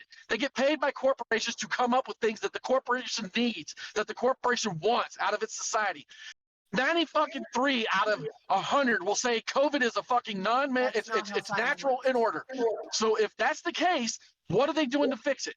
What can they do to fix it? All they can do is study it. That means that all these lockdowns against our personal freedoms were based off of what? A way to create a communistic regime, take away our civil liberties out of fear, make everybody wear a mask. I've sat on panels with you, Dylan, and a prime case and about a fuck ton others bitching at me about no vaccine and no mask. Fuck y'all. I'm still that way. And I still believe that every bit of the COVID, I believe every bit of this COVID Wuhan thing was man-made. It was leaked. I believe our NIH had something to do with it. I do believe they were doing gain of function in a military capacity. If you want to be altruistic and say, they were only trying to learn how to combat these viruses every year because they come out of Southeast Asia every year, then I'll go with you on that one. But it still came out of Southeast Asia. So this sounds no different. Wait, I've got to be super strict about this. I've got to be super strict about this. We go Geek and then Cutsleeve, and then we can go to Haz and Dylan. That's the only way this can work at this point. So. All right. First of all, thank you for showing that you don't understand how science works at all. Science doesn't work by the majority of things that therefore it happens. There's a process called peer review in which basically you send your data to other scientists who are going to review it, and if they reach the same conclusion, Keep swallowing. You're sucking good. Keep swallowing. Okay, you know better than all scientists. That's what second thing. Okay. Second thing. Everything that I've heard so far in favor, or like trying to push the lab leak or man-made theory, is literally the god of the gap. It's literally, oh, okay, so what about like this event that happened? I don't know. Okay, but what about this event? And like you're crafting this, like you're putting fact together, basically, or putting stories together to craft like a narrative that at the end doesn't matter. The only thing that you need Why to are they look trying to, to keep us the from only saying thing it? that you need to look for the virus is the virus. You look at its structure, you look at the backbone, you see if it was modified or not, and that's how you can determine. And so far, all the scientists who have done this find no evidence that it was modified by man. Okay, Cutsleeve, please go. Yeah, so Geek is right in a sense. There's no evidence about the specific virus. But that's for two reasons. One is because China won't tell us, right? And then that's a core question. That's not how you determine it. It's not if they tell you, you can see it on the virus. Again, because even if there's no evidence about the virus, there's evidence outside of the virus that makes the circumstances likely that China has like no, it doesn't. Yes. Okay. So if Jimmy steals from, say you have a cookie jar of 4, and he's stolen 3 in the past month. So January he steals a cookie, February he steals a cookie. The third month comes, I forgot what it was. He steals a cookie. When April comes around, we found the cookie. There's nothing about the cookie that suggests that Jim has stolen it, right? Because just analyzing the cookie, you won't get any evidence from it. We have to analyze the circumstances around. That's not an apt comparison. If you want a comparison, it's like if all of your cookies are missing and one day your bike is missing. That's literally what you're doing. Unless you can show me an history of virus being like leaked like that. Like no. No. First COVID. That's not how it works. That was weaponized by China, and all conservatives are saying is that might have happened with this virus. Like it's literally a one-on-one analogous to the cookie situation because China has done this with COVID before. That's a proven fact. Where? Show me. I want to see data for this proven fact. They have weaponized COVID-1. What was it called? I keep forgetting the name. What was it? Someone help me out. When you like weaponize a virus by like evolving it rapidly. I'm going to say it so sorry it didn't happen. I'm sorry. I'm done with the bullshit. Like so many like garbage have been spewed without like any link provided. So I'm done with this shit. They have gain of function. Hang on. What gives you the fucking moral authority to go, I'm fucking done with this. You guys are all, you're crazy. Okay, I'll tell you what. All I'm asking you is to backing up your claims. That's it. Hang on. I'm going to ask you one question. Okay, fuck it all. It's natural. Geek. It's natural. What the fuck can a government do to fix it when it happened? Tell me one thing that the government has done that would prevent it from fucking spread. Go. I'm asking Geek. Go, Dylan. I'm asking Geek. All right, Dylan's next after that. Geek doesn't want to respond. The same shit that they would do if it was weaponized. He has no fucking answer. I just answered! Because nobody has an answer. Holy fuck, you're dumb. If I could just back up something. Sorry, your name is Redneq. If I could back up something you said, I think people miss this. This is an important point. So if you're saying trust the scientific consensus, let me ask you a question. There was a time about 100 years ago in which the scientific consensus in America was eugenics, scientific racism, all of that stuff. And there were people who rejected that despite what the scientists were saying. So I don't think scientists are gods and you have to listen to whatever Planned Parenthood. No, scientists aren't gods. But you have to listen to whatever they say without any criticism. I think people should be thinking thinking independently. If science do not blindly trust institutions. Second of all, this whole thing about how it could have been handled, I actually don't think it was Trump's fault. I think it was just America in general was, even if we had a liberal president, we still would have seen all of the same problems. Maybe Trump made it worse. I can concede to that. But ultimately, America was not prepared for this virus. The nature of our society makes it so that we just cannot coordinate and organize at like the level of South Korea or these Asian countries or whatever, where we can just kind of have this social cohesion to be able to respond to viruses and have, harmonious lockdown. It's just I think politicizing it was a little bit dumb in my view. So that's my. All right, two things. Thank you. Wait, Dylan, it's Dylan's time to go. Okay, sorry. Okay. So my answer, if like, what could we have done? Well, Trump was in for 1 year, actually for a few years, 3 years. No, that's not what I And asked. well, let me No, finish. I asked Let me. at the moment. Let me. I'm He's not. answering your moment. question, so you get to listen. Thank you, Rita Repulsa. I mean, Maddie. A good thing that we could have done was restock PPE. That would have made that a lot of medical facilities were more prepared for what was coming. The stuff like, for example, his travel ban from China was pointless. His travel bans, period, were pointless. And the reason why is if you do travel bans and then you don't use the time that you're gonna buy by enacting those travel bans to actually like stock up and get people ready, then all you're doing is delaying the inevitable. And that's what the United States did. We delayed the inevitable. We didn't restock on PPE. We didn't have a medical infrastructure that was completely prepared. We experimented Inevitable with a for form what, of. Dylan? It was inevitable in a lot of ways that we would fail if you don't use that time. If we don't use time that we buy by doing travel bans to stock up and get prepared, then it's inevitable that those travel bans end up being pointless. Dylan, what country prevented deaths from COVID? Well, nobody What is assessing that. Nobody is Would you like to stating know- that there was going to be no deaths. We could have reduced the deaths by taking better policies. Yeah. I don't think so. there's no. We don't. You think that there Like, was no matter there's what? literally There was all nothing we examples. could have done. I believe Australia, New everything. Zealand, There was I believe nothing we could have everything that done. we've done. Taiwan, All right, South all right, Everything Korea, we've done. I Wait, believe- wait. I believe. Everyone's Okay. talking at the same time. That means it's P- important. Okay, PPE is one thing we could have done. That is something that could have been really good if we had that stocked up beforehand. Another thing we Proven could have not to done work. is have it. What? Wait, what? That's just completely what are you talking about? How is PPE actually does proven work, not to though. work? That's why They said that surgeons wear it. there's been when they're scientists that said doing surgery. that PPE it doesn't prevent work. COVID. People still died of COVID. Dude, you can't. No. Source that. Source that PPE has no medical effectiveness. Command Wait, wait, wait, Oh, sourcing it. Why wait, sourcing it? hold on. Wait, Damn okay. source. No. This is a huge. I have a question for Completely reject Stop it. PPE. Stop it. You That's are fucking grown-ass ridiculous. adults. That's like rejecting Stop it. vaccines. Thank you. Please. That's not what I Okay. said. All right, wait, deep breath. Okay. Did you Cutsleeve use the word adult? I thought, yeah, I did. I'm sorry, I wasn't thinking. All right, Cutsleeve, please go. You Okay. had your hands up for a while. So as the adult in the room, I'm joking, but specifically to the point, Mr. Geck, right? So the word I was looking for was gang infection test. Okay. That's basically weaponizing the virus, evolving it quickly, evolving it, irregularly to see to test the limits of the virus. China did it with COVID-1, and that's a fact. And another fact is that to take into consideration is that China has made a lot of this information privatized. They have disclosed almost nothing to other foreign countries.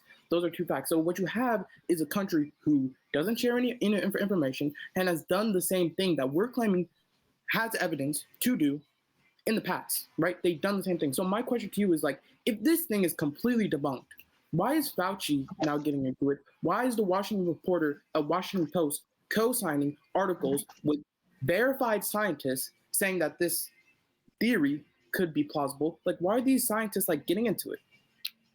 All right, Geek, please respond. All right. First of all, since you provided no evidence, I'm not required to. So that's a fact that all of what you say is bullshit. That's it. Until I see evidence for what you just say, like the idea that COVID was like weaponized in the first place, I don't care about that. I'm not going to address it.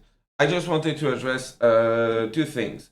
One thing, mostly. Science is the only tool we have to measure reality. That's it. Bullshit. Oh, Not true. I don't want to go into the philosophy of science, please. Okay. That's- Science Because I makes actually mistakes know- I and actually science know about that, evolves. you know? That's When I it. see We get people new like data that every talk day. about it, We they get don't new know the data philosophy every of day. science, We get new kind of data behavior. every day. I'm sorry, I'm speaking. We get new Bruh. data every day, and that's why You're out of your science, like, depth. yeah, if you want. That's why Wait, you you get. have to We let don't him have like the finish. same. All right. Boy, Dick, you're not answering my question. My question is like, why are these scientists like co-signing on the theory if it's just completely debunked? I have no idea what the fuck you're talking about. You've provided no link so far, so I don't care. Okay, let's just go in a loop. Let's go to Maddie, then to Sparky. Yeah. So, first of all, I made this hat because I'm giving this like discussion the seriousness it deserves. We're all lizard people. Tupac is alive, etc., etc. But what I came here to say is this. I actually, in my chat right now, I have a scientist who studies viruses, and like he's been fucking mauling over people's interpretation of the coronavirus and why it's supposedly came from the lab. No. Then bring him on. Then bring him on. Bring him on. I know that entire fucking time. I've not spoken on this entire fucking topic, so you can sit there and let me fucking finish. I made a fucking hat waiting. So here's the thing.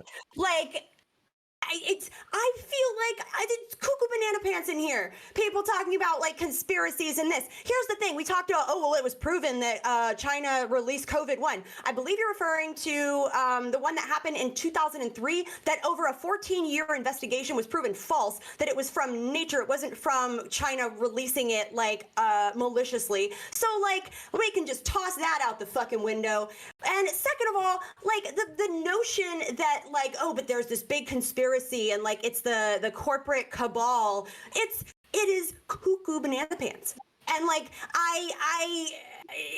the fact that everyone here is like echo chambering, being like, yes, no, I too have done my research into this. It's like, have you done your research?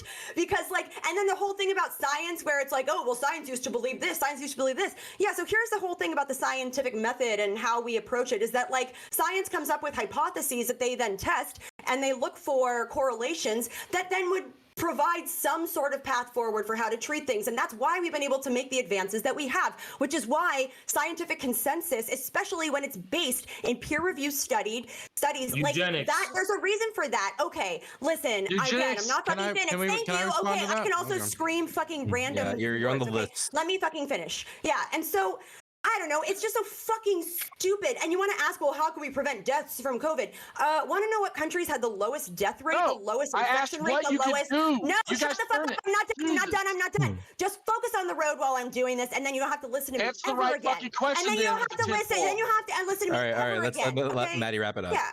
Okay, listen. So, like, I want to talk about, what would be a good approach to prevent deaths? There are so many examples of other countries that did a much better job than the United States of preventing infection and preventing spread, isolating the virus, and then preventing hospitalizations and deaths. Countries like New Zealand, like Australia, like Canada, like Taiwan, like South Korea, like Japan, like Vietnam. There's literally fucking examples. You mean third world countries that use hydroxychloroquine and other drugs that we weren't allowed to? I didn't realize South Korea, Japan, and Australia were third world countries, but that's so fascinating. I'll be sure to let them know in my next fucking newsletter. Those other third world countries too. This is not a question and answer session. This is not a question and answer session. Pick one out of the three. This is me weighing in. This is me fucking weighing in, my dude. So listen, like, again, this is so fucking stupid. We might as well be debating the likelihood that our president is actually a lizard person coming in from the center of the earth to take over and sell the earth to Mars. So that's what I think, and this is so stupid, and I'm flabbergasted. Also, I'm good at art. You still wear a mask? I bet you still wear a mask, don't you? We will go to Aircraft Sparky, who will hopefully respond to the cuckoo banana pants argument, then to Dylan. By the way, what about me? Because I got to respond to that. And then Haas after. Sorry. Best hat on the stream, Maddie. Love it. Look, the cuckoo banana pants part. Look, everyone has their own opinions. I wanted to hear. Thank you. Look, as far as I'm concerned, my whole theory on it is I'm not saying it did happen in the lab. I'm saying it is quite possible. It does make sense. Mistakes happen. Look, I'm not saying it was done out of any type of maliciousness. I will never go through the point of claiming something is weaponized without proof. The way you weaponize a virus takes a lot of drying, takes a lot of, that's difficult to do. It is not something that is easy. This isn't like your great granddaddy's biological weaponry where we just put some scabs and some blankets and handed to some people. Look, the way warfare is and everything, I really hate the idea of anyone suggesting that it was possibly weaponized. I believe that this was out of sheer incompetence.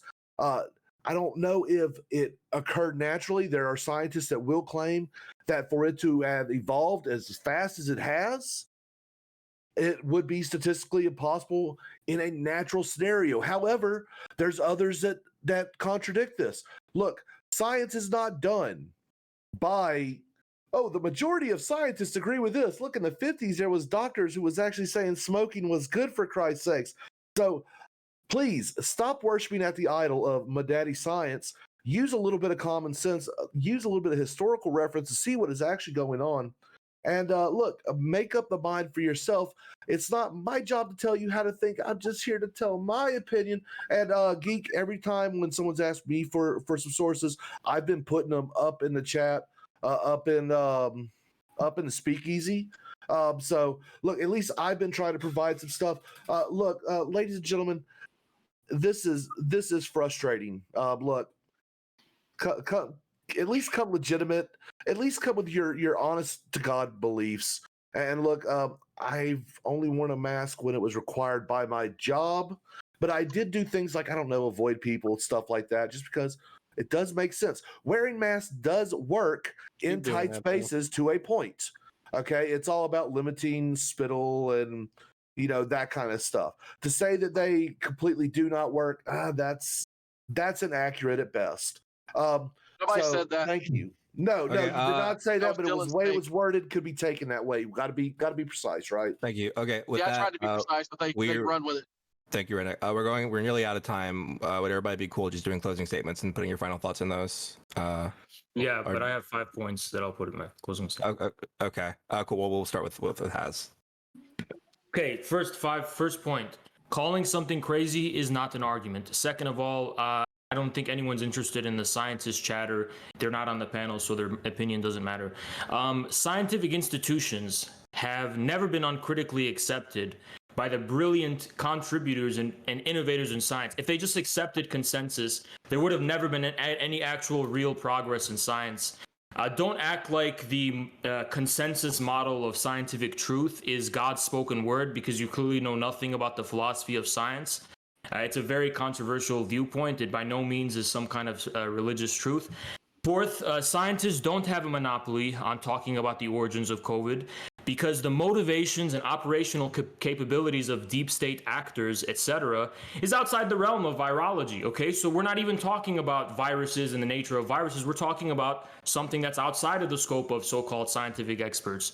And the notion that individuals can't criticize institutional narratives is actually extremely dangerous. It promotes institutional stagnation and allows those in power to have zero accountability in the name of hiding behind scientific experts. We just have to listen to the experts, right? Fifth, why were there so many mixed messages about masks and lockdowns in the beginning stages of the virus's outbreak by Fauci and those in power? They were demonizing China for wearing masks and having lockdowns, but suddenly America in an emergency situation had to adopt it themselves. So why should the American people trust these experts when the first thing they did was demonize China for the preventative measures China was doing? And China's a dystopian, horrible, Orwellian state. That's what the people in power, the liberals, were saying, who were against Trump.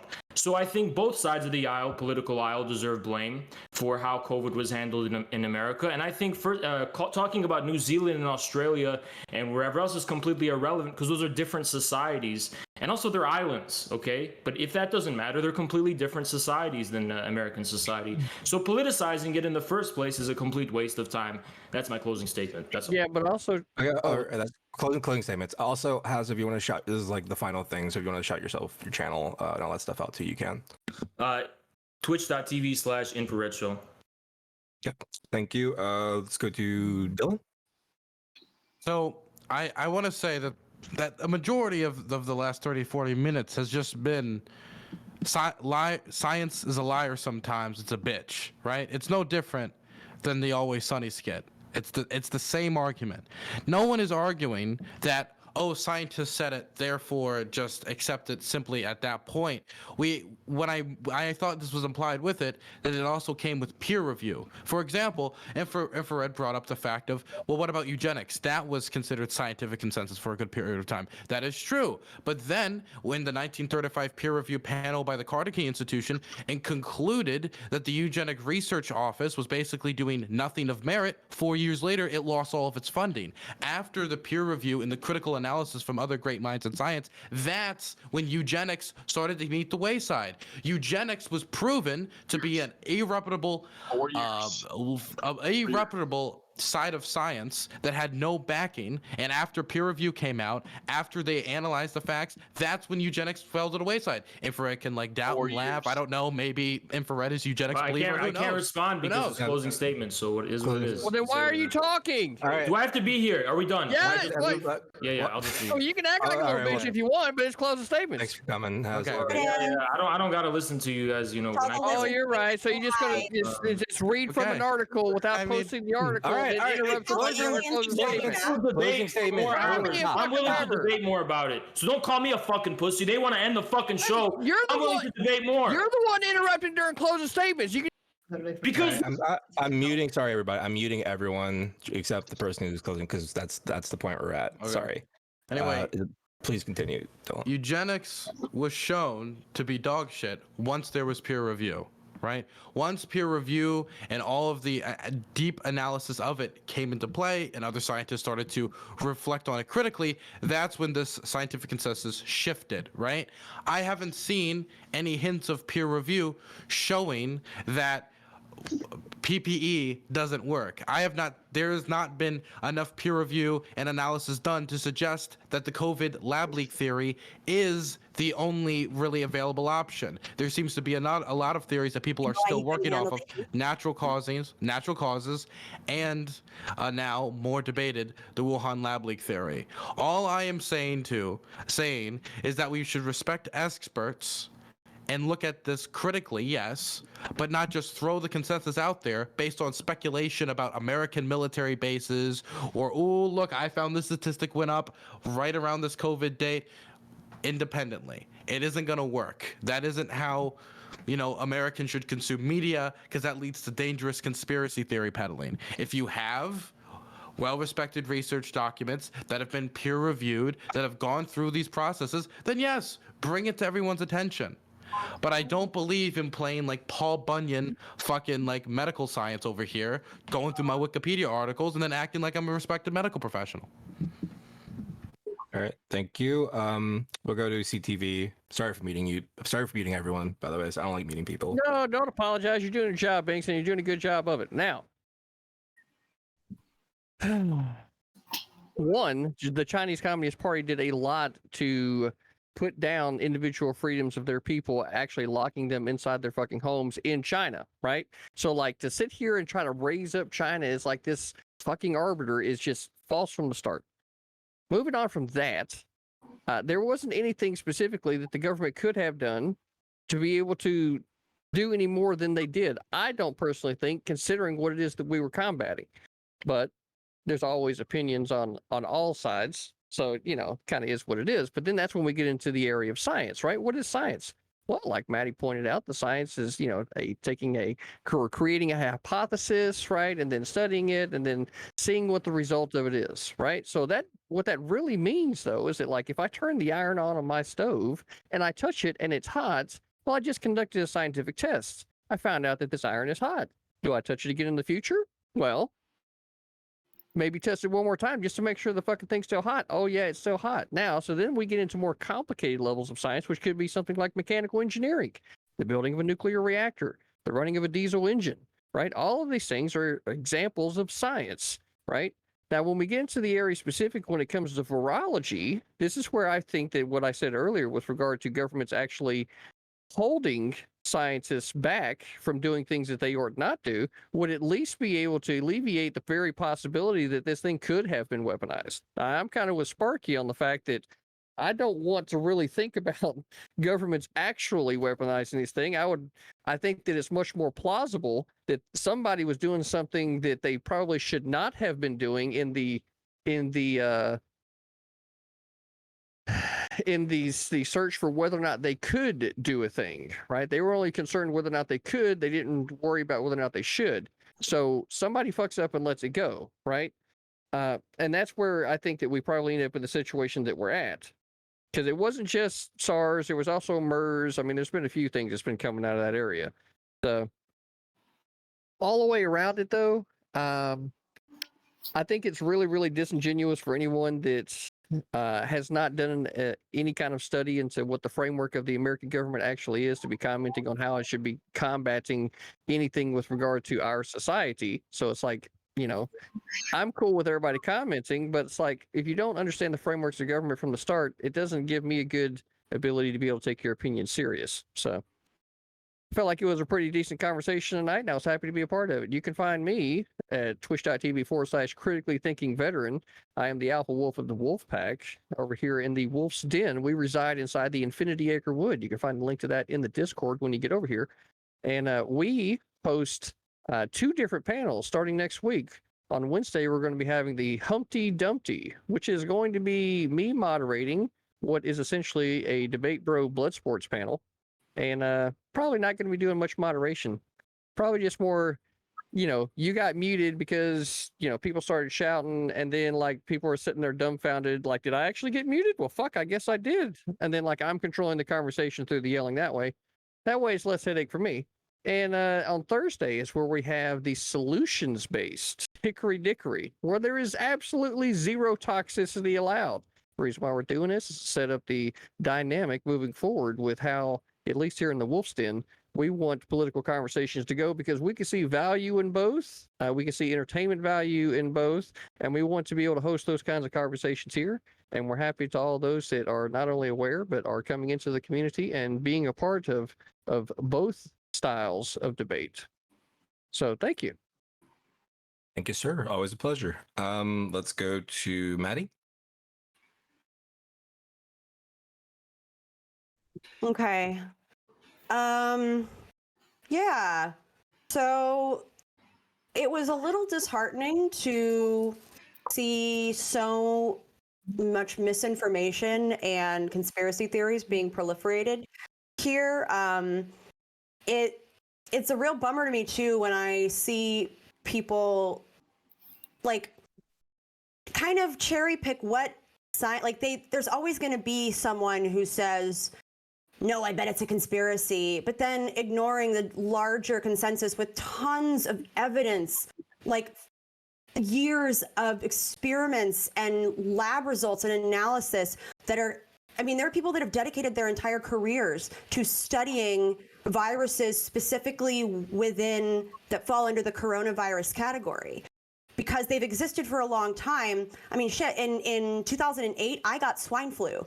It went through my my college, and that is a form of coronavirus. So like, there are people that have dedicated their careers to this and have studied it, and those people have largely said that it didn't originate in a lab. The conditions to form a virus with that specific makeup just aren't favorable to that kind of environment, and it's far more likely that it came from a natural source. And the thing, it's like, I kind of turn this back to the fact that we're debating over the origins is a distraction. And it's to change the conversation away from how the United States government, both at the federal level and at the specifics, like a lot of state levels, completely botched the pandemic response. And this is a way for them to then turn it to make China the bad guy, to make it so that we can blame China, so that we can start initiating another fucking Cold War with a competing world power. It seems pretty transparent to me, but that's why, this kind of debate and this discussion gets so much media airtime, because people love a good conspiracy. And they want to be able to think, well, who's to blame for this? Who's to blame for this? They want to look for someone to blame. And it is convenient to blame China and to say that this was some big conspiracy, when in fact, like, China wasn't the one who didn't stockpile PPE. China didn't prevent us from instituting a comprehensive national tracking and tracing program. That was in China. So even if it originated from China, the fact that like our government refused to take it seriously, that's on us. That's on the United States. And it's worth looking at how we handled this so that we can institute policies and put structural safeguards in place to prevent something like this from happening again.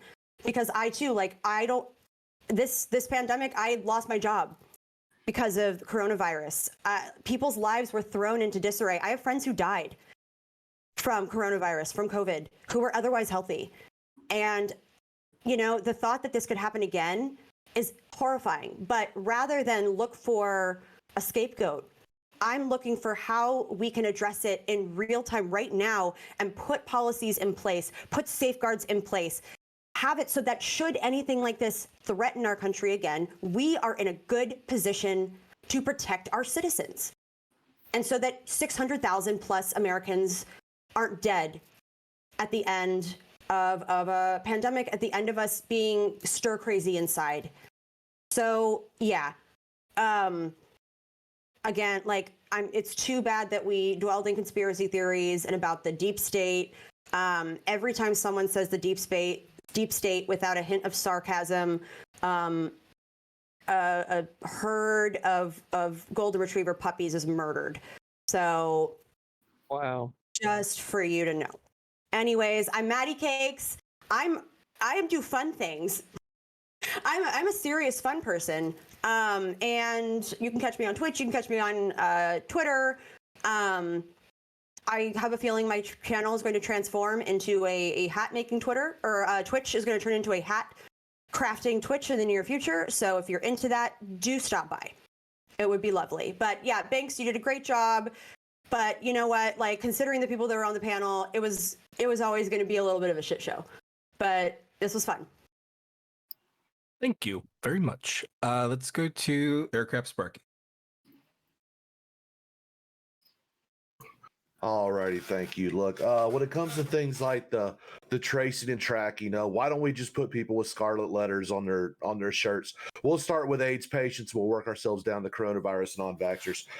So, yeah, that's not a thing that's ever going to happen. When it comes to the American response, look, it doesn't matter who was in charge. It was going to be a shit show. Why? Because the Western society, we're individualists. We believe in the rights of the individual. So when it comes down to things, I see people all over the internet talking about we need to have mandatory vaccines and things like that. That just isn't going to happen in the West. And I'm going to tell you why. Is because there's some things called religious and medical exemptions, things like that. Where did the virus originate? We actually need to know that.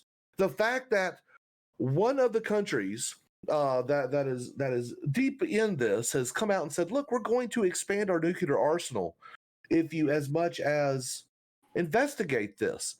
Kind of tells you there's something wrong there.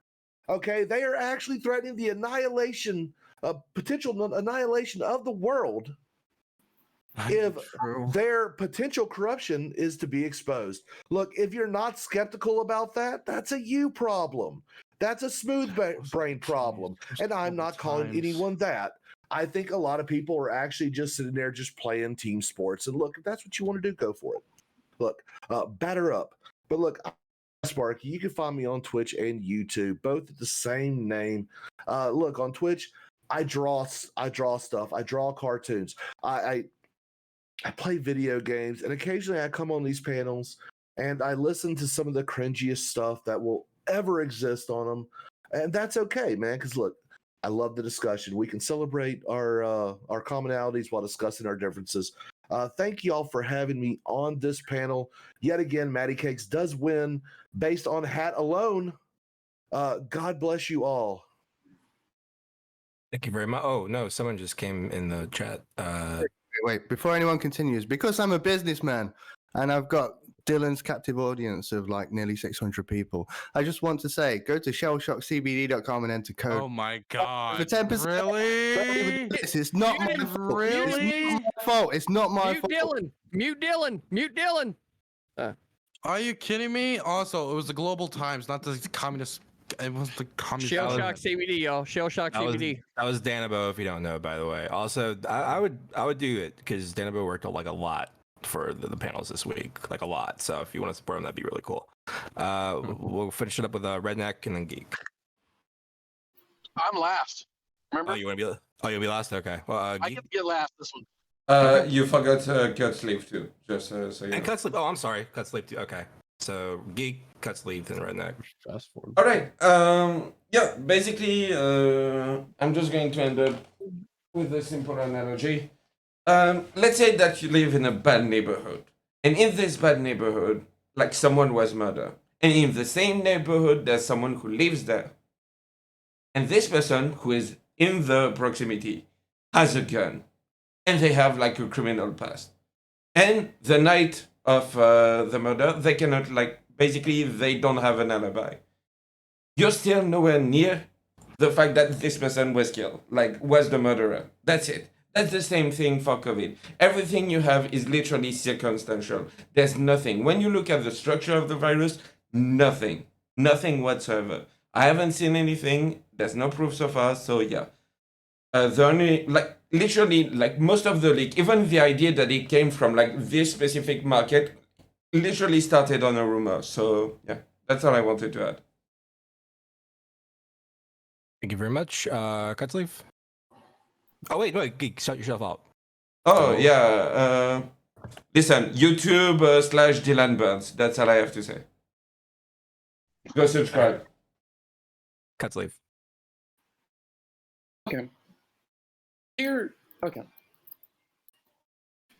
Here's why you side with my argument. My argument isn't that the lab leak theory is 100% or that it's even plausible. My argument is that governments shouldn't be secretive. Secretive breeds corruption every single time. No one has contested this throughout the debate. Now, again, I'm not saying that the lab leak theory is plausible, but I'm completely against saying it's debunked, or I'm completely against censoring scientists who have this opinion. Now, just to prove some facts on the table, COVID-1, they did gain a function on COVID-1. I already linked this in chat.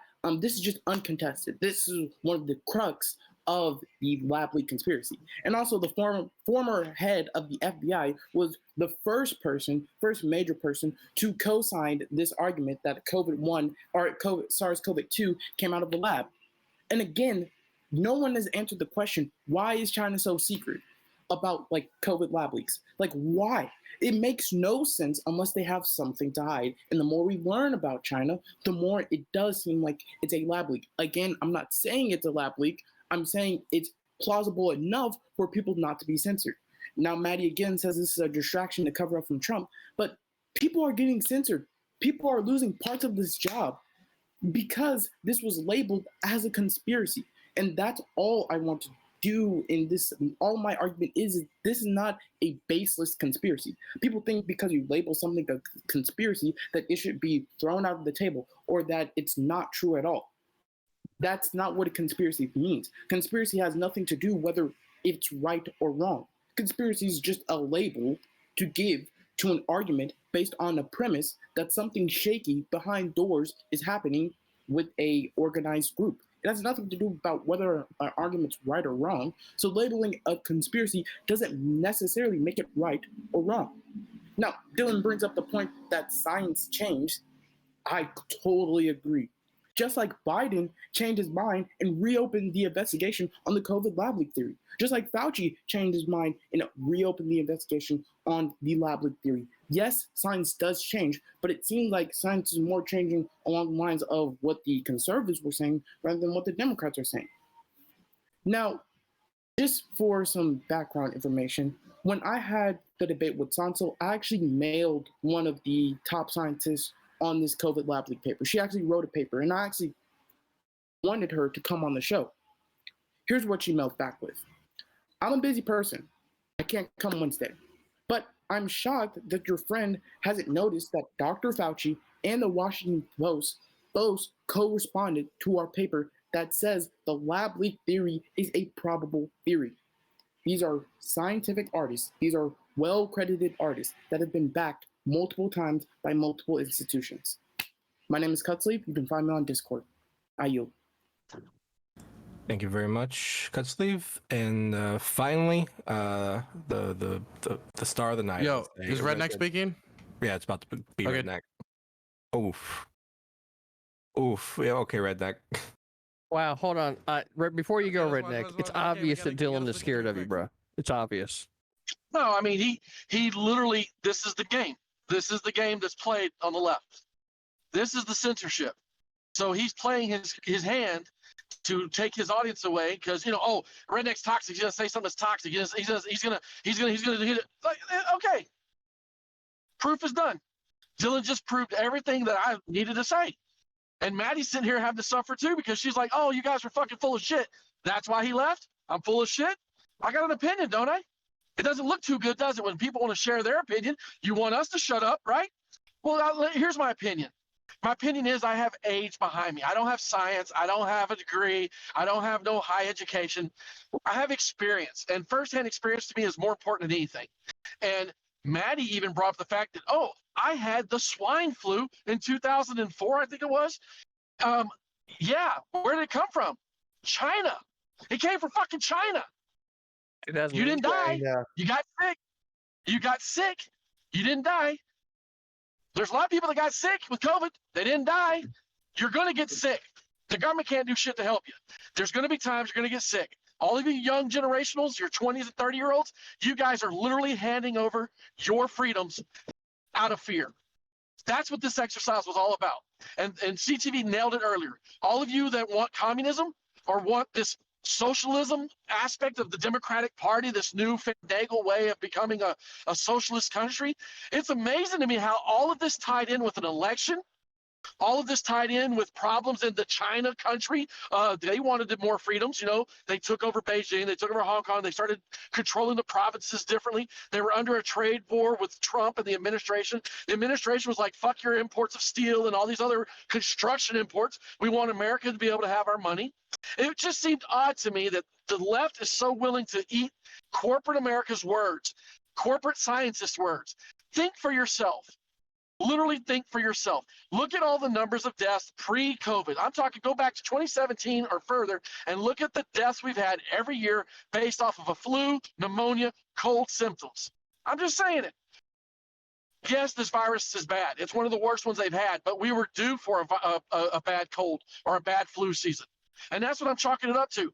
Unless you want to tell me it was man-made, then we can both have that different conversation. But if you're going to say this is natural, then there's nothing any government could have done to keep deaths from happening other than try to slow it down by using all drugs and means able. And when you all talk about science doing research for years and years and years on COVID viruses and variances, then why couldn't we use all the drugs that have been used in the past? Why couldn't we use hydroxychloroquine? Why couldn't we use these 3 cocktails that the lady in Houston, Texas came up with that worked? Why couldn't we? So, you know, Dylan can play his games with his followers. Maddie, you can sit here and do your cute tinfoil hat.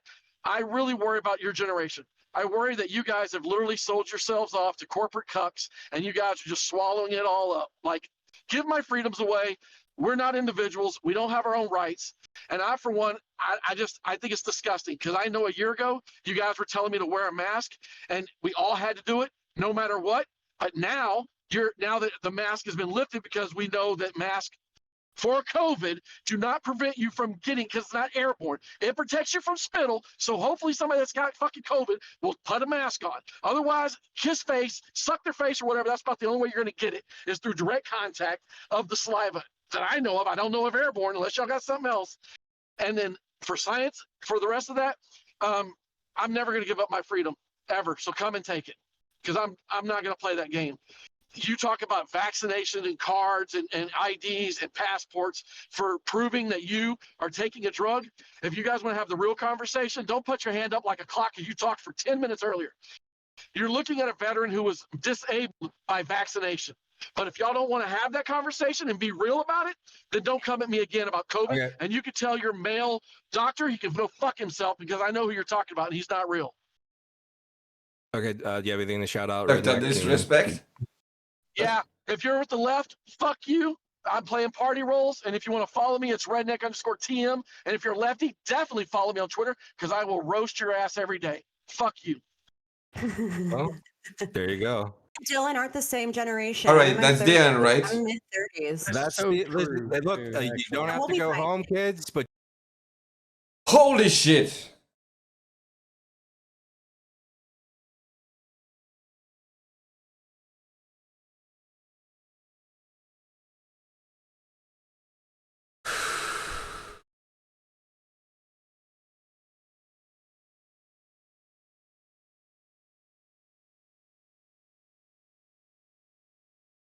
That was wild. We were just doing this today, okay? This was it for today's stream. We're just vibing. So I just got a TV, so I'm gonna go watch that, okay? play Red Dead Redemption on the TV or something. See you guys tomorrow for the Monday stream at 6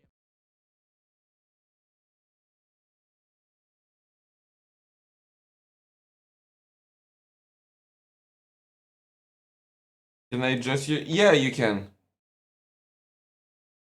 No, you can take my video right now. Holy shit. Jesus Christ.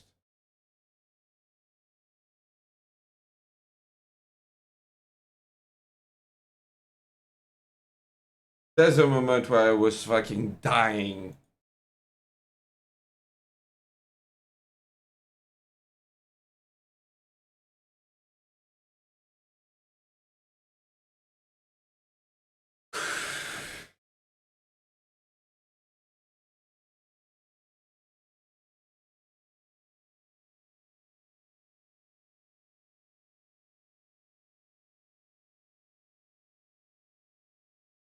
Also, I need to send a message to Aircraft Sparky just to clear things up, which is that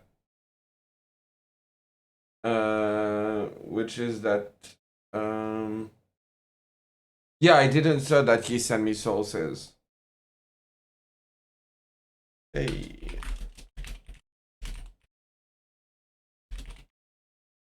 Your links after the second topic. I'll take a pic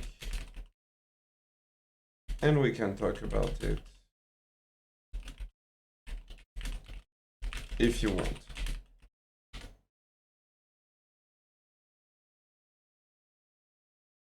Anytime.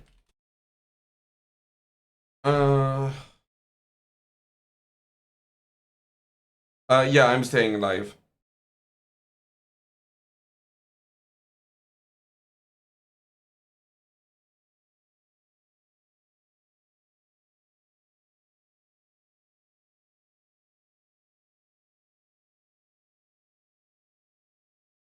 I swear, like, holy fuck, voter fraud. I thought that it was, like, we already knew that it was going to change for voter ID.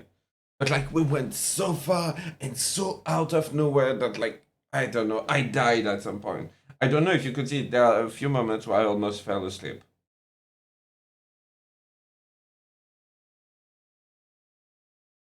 Oh my god.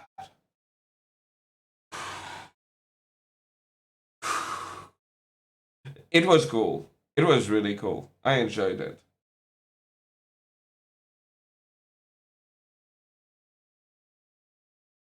But Jesus. Okay. Let's see the sources that I took. Alright, first part was, I'm going to remove it. But basically,